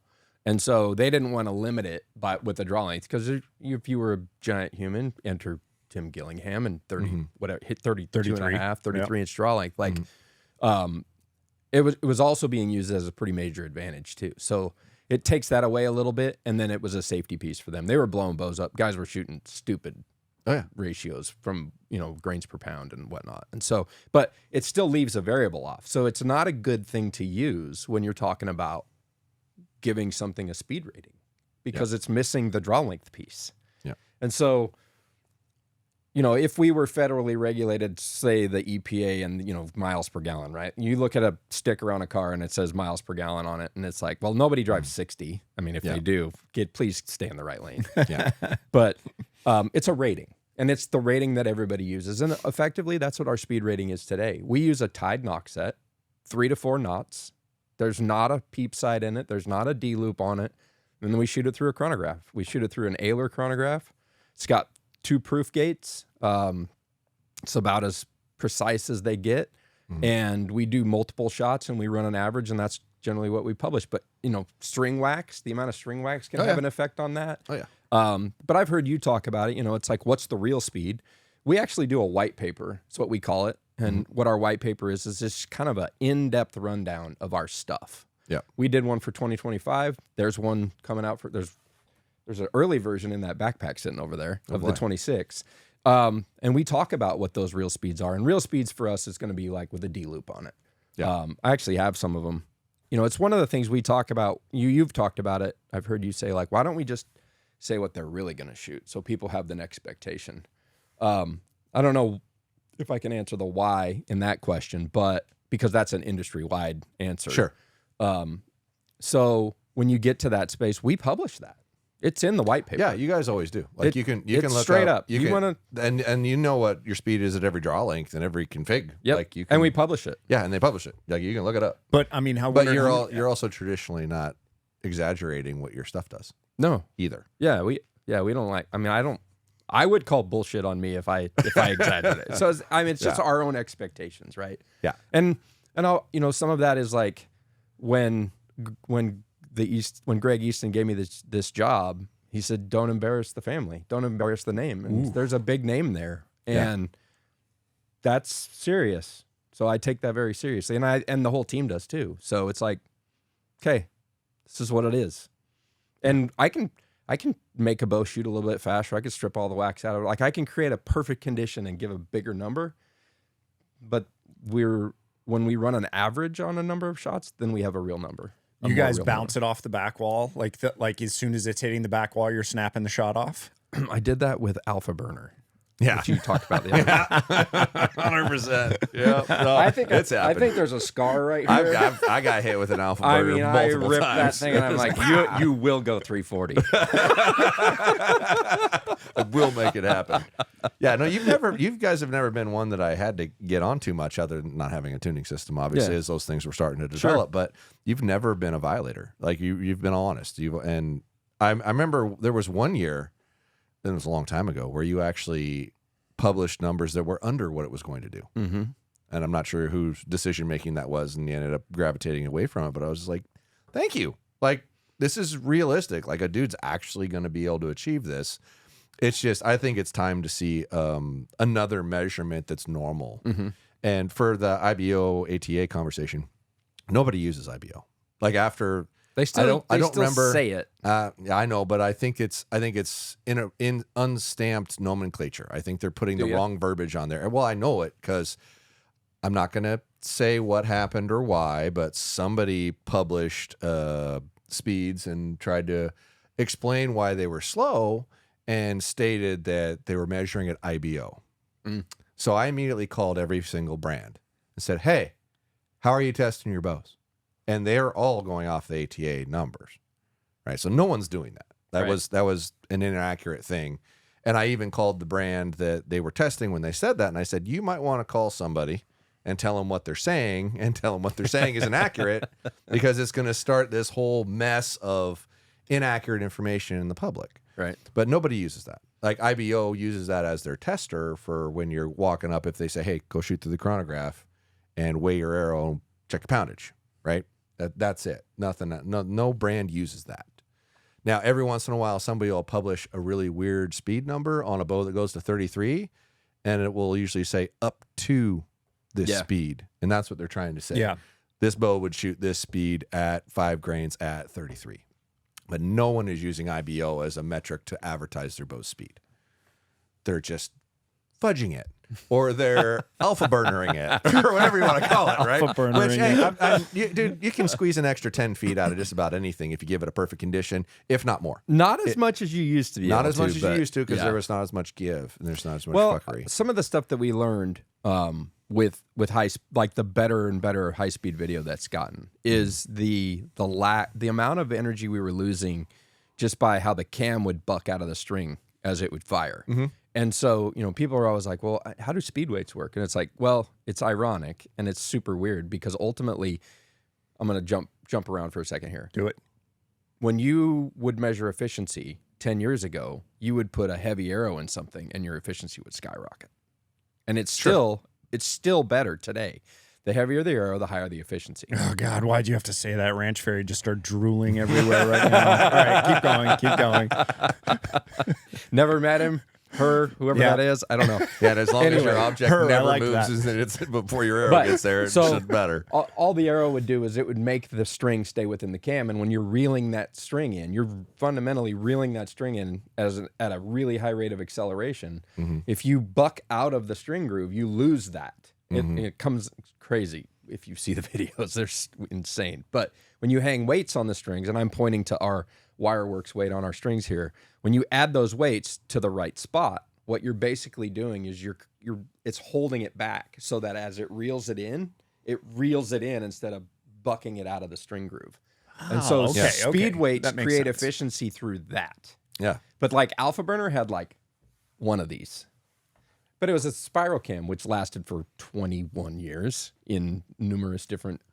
Was incredibly efficient. That won For more what it was. world championships than anything else in history. But anyway, I digress. So One of the fastest higher brace height hunting bows I ever had is I had a Razor Tech with spiral cams on it. Yeah. An XT2000 limbs. That thing was so much faster than anything made at the time. It was just like, holy crap! We actually sold a lot of those. It was like a late 330 year. It was in 2003. 330 in 2003. It was stupid fast. Yeah. I mean, it was harsh. It was but rough. Yeah. I didn't care. I was young. 68% let off. Yeah. Was that what it? Hey, it pointed 68. good. Yeah. What was the target cam? Yeah. It was built Okay, for okay. It was built All right, for that high-end makes sense. That makes target sense. crowd, yeah. Yeah, and it's only recently that went away. Like you were still making that 2 years ago. 2 years ago. Yeah, you could still get that. It was a version of it. Concept was the first bow. It wasn't available on. Yeah, you could still get that cam 2 years ago And it on was a target bow, and it was modified, but it was basically the same Yeah, cam we went that they from made spiral- in 2004.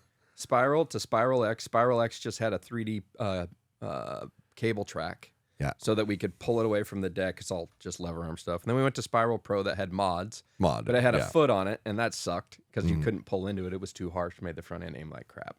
And then the last one was, what the hell was it I called? don't remember what it's called. We went from Spiral Pro to, I mean, I shot them on everything forever. So anyway, but it was the 4th gen. What's interesting to me is you guys talk about like the let off at 68 or 70%. And then you talked about on the hunting bows having issues getting them to get lighter with the let off. With the cam and a half. Yeah. Yeah. But the reason that you would want to shoot a bow that has less let off is because it's more accurate. Right? Yeah. Points better. Points, Yeah. aims, points better, Points aims better. Comes off the release cleaner. So why 85? It's what the people want. Why is there, Hunting's different too. Why is there a grip on the hunting bow and there's not one on the target bow? Hunting's definitely different, right? I mean, we're not standing on flat ground. We're not pointing at things that are stationary. Like we might have to hold it back for a minute. Yeah. Literally. And that is brutal with the six. I mean, we're shooting less max weight on target bows generally. Yep. But your holding weight's going to be higher. Like, I mean, holding weight on SVX was the last one. That was what it was. You got it. Yeah. Holding weight on my last SVX was 19 pounds, and holding weight on my hunting bow is probably 14 and a half, 15. Yeah. Something like that. Yep. So, and your target bow is probably style. 60 pounds versus the hunting bow that's probably 70, 75. I shoot 70. I shoot somewhere between 65 and 70. Depends. I have a 66 pounder and a 71 pounder right now. Yeah. So yeah, that's an interesting one. When I was on my bear this last spring, I had to let down at one point when he moved behind the barrels, and because I was at a higher let off, clack, the arrow goes off, and I'm slapping back and forth. Bear leaves. And I was like, damn it. So immediately I come back and I just change it. And I was like, all right, I'm going to shoot 75%, 80% let off and just because I can let down so much smoother and easier. And we talked about that a little bit, where it feels like you're literally pushing the bow forward. Yeah. And unless you're just super jacked, it's kind of hard not to get a lot of movement and make a lot of noise. Yeah, it's tough because you're trying to relax into a letdown, essentially. Yeah. Well, and that's another thing that is so great about this is you can go 75, 80, 85. I wish everyone did that, because then you could turn around and tell the consumers, hey, just try it. Try it and point it at a target and try to aim and try to pull. It's more accurate, but they already bought it. Like, it's this or that. You can't change it. And I mean, I get why we ended up where we ended up. I really did, because they were just trying to push the let off up. Say, oh, I can hold this back longer. Like, that's the only core concept of, oh, this is really light. We're not thinking about how does this point? How does it actually feel in your hand? They're just trying to trigger you off of one thing. The fact that you can actually change it back and forth educates someone. Yeah, it gives them an opportunity to learn. Yep. Which is And messing great. with draw length, because how many guys literally would benefit from changing their draw length a quarter of an inch, one way or another? A lot. Shorter, longer, Yeah. just messing with it and seeing what the results are. Go shoot a group at 60 yards and then mess with something. Shoot again, shoot again, shoot again, and just see where you're ending up. Like, that's it. You're making it easy for people to tinker and then get back to the place back that to they zero. exactly. No, the shop set it up this way. I'll go back. So there was something you really wanted to touch on that you mentioned earlier that you haven't even brought up yet. Well, I've been waiting. This has been a good conversation so far. It's great. It's great. So the influencer world that you guys have, like, you and Matthews are obviously tops of the tops as far as the team that you guys have assembled for people that are known in our world. So Cam Haynes, arguably, like, probably one of the biggest names, and now Dudley's moved back over with you guys as well. How important are those types of people for you guys as far as do you think, like, overall sales, and then just making sure that the message of what Hoyt is moved forward? Hey, but I'm going to jump back in, but I'm going to jump back in with a little like break for intro. Hey, if you've made it this far, please like and subscribe. Josh does so much work here sitting there with his beautiful mohawk. It takes him a long time to get ready in the morning. Please use discount code BMAC for 10% off at podiumarcher.com. That's discount code BMAC for 10% off at podiumarcher.com. All right, so the question that we were basically going to talk about was the influencer world and the guys that kind of lead the marketing. What I'm curious about is how much they're informing the products going forward. Like, are you guys taking feedback from them that they're saying, hey, this is good, this is not good? Especially somebody like bringing Dudley on. He's got so much experience over time, and I feel like that's what I wonder. I just wonder the driving force that those guys bring to the brands. Yeah, I think it just depends on the individual. I mean, those are the two sort of, the biggest names on our pro staff, so to speak. Different individuals have different influence. I mean, Dudley and I have the same draw length. We're both 31-inch guys.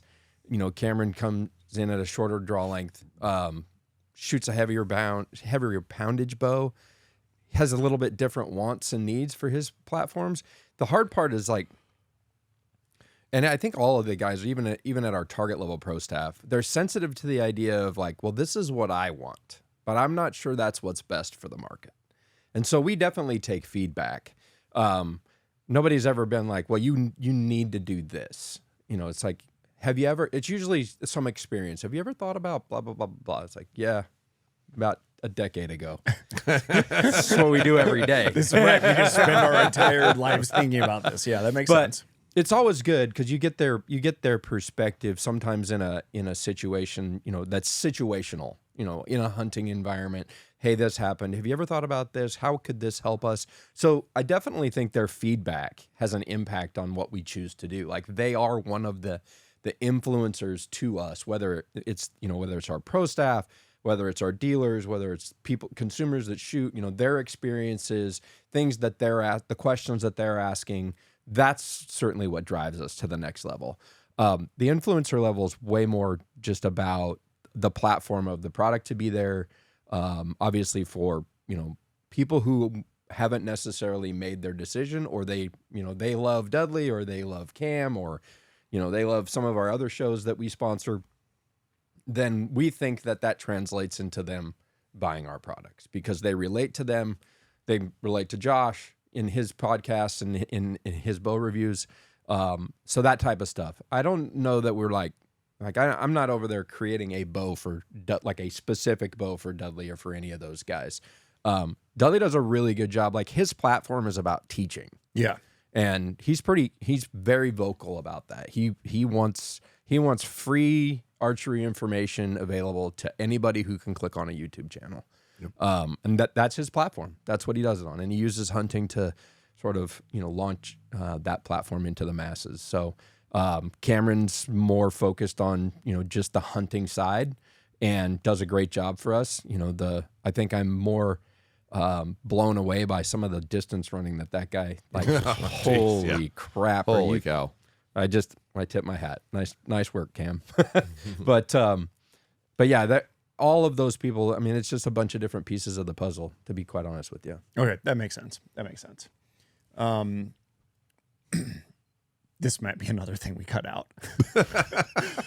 I love it when you set it up that way. It's like, I can answer this however I want. Then. So, yeah, exactly. So on the Hunter podcast, they had CJ Alexander on the podcast, who was the kid who was convicted of poaching that monster whitetail a couple of years ago up in Ohio. Not familiar with it. So Hoyt had gifted him a bow through Hunter. And I was just wondering, did he give it back? Did you guys say, hey, give us that fucking bow back, you piece of shit? I didn't know. I don't know the answer to your question. Okay. All right, so, all right. But I don't know the answer. That's perfect. That's easy enough. All right. So we threw another. I like the way you so eloquently presented it, though. Yeah. It's fabulous. I just wanted to make sure the local boys knew they were still making the Tennessee tuxedo. That's beautiful. It still looks very nice. Is this just the RX-10, not the Ultra? Yeah, it's just the shorter one. Yeah. Okay. All right. I didn't bring all the ones because I was running out of luggage. You're running out of weight? Yeah, and I'm like, I still got to bring all my hunting clothes and all this and all that. I'm like, we're stopping at 3. Understandable.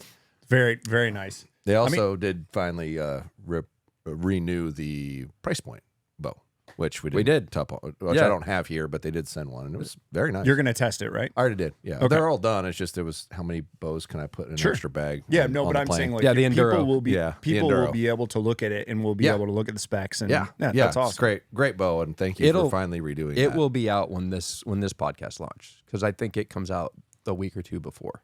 Oh, it does? Main lines. Yeah, this won't launch until you guys launch your flagship stuff. So. Yep. So once you guys launch this podcast, the Enduro will have been out for I think about a week. Okay. And what's the price of that one? Do you know what retail is? $749 bow, $799 budget package, $899 premium package. Cool. And the accessories, I get that right? That sounds close to right. I don't think I knew there was a basic package. Yeah, I'm pretty sure I was unaware of that part. Yeah, the first shipments are only coming with the premium package, but the budget package will be. The one I got had what I'm assuming is the premium. On looking at what was in it. Yep. Yeah, it's just nice to see some innovation in the price point market because it seems like it gets ignored heavily when in actuality it's a large percentage of the market. I would. Yeah. Think. I listened to Lene's podcast with you guys, and I always like. He's not joking. I mean, I've related to a lot of the stuff he's talking about, the increase in labor rates and the percentage of insurance that's going up and how, like, I can theorize how he can build a bow and sell it for that least cost, but I can't do it. Yeah. It's not in my wheelhouse to get that low. No. He told us that they're shipping containers full of illegal migrant children that they keep down in Gainesville. It's really But he weird. made us cut it out. Yeah, I think the market, like the labor market, in Gainesville area is very similar to what it is. Salt Lake's not cheap. It's a very expensive market. Yeah. And I think his metaphor, or I think this term he said was you can make $21 an hour handing over Einstein bagels. And he's not lying. We're in that boat too. And so, probably before COVID, we were in like the $13.50 to $14 an hour. Wow, it's gone up that much in 5 years? Oh yeah. Yeah.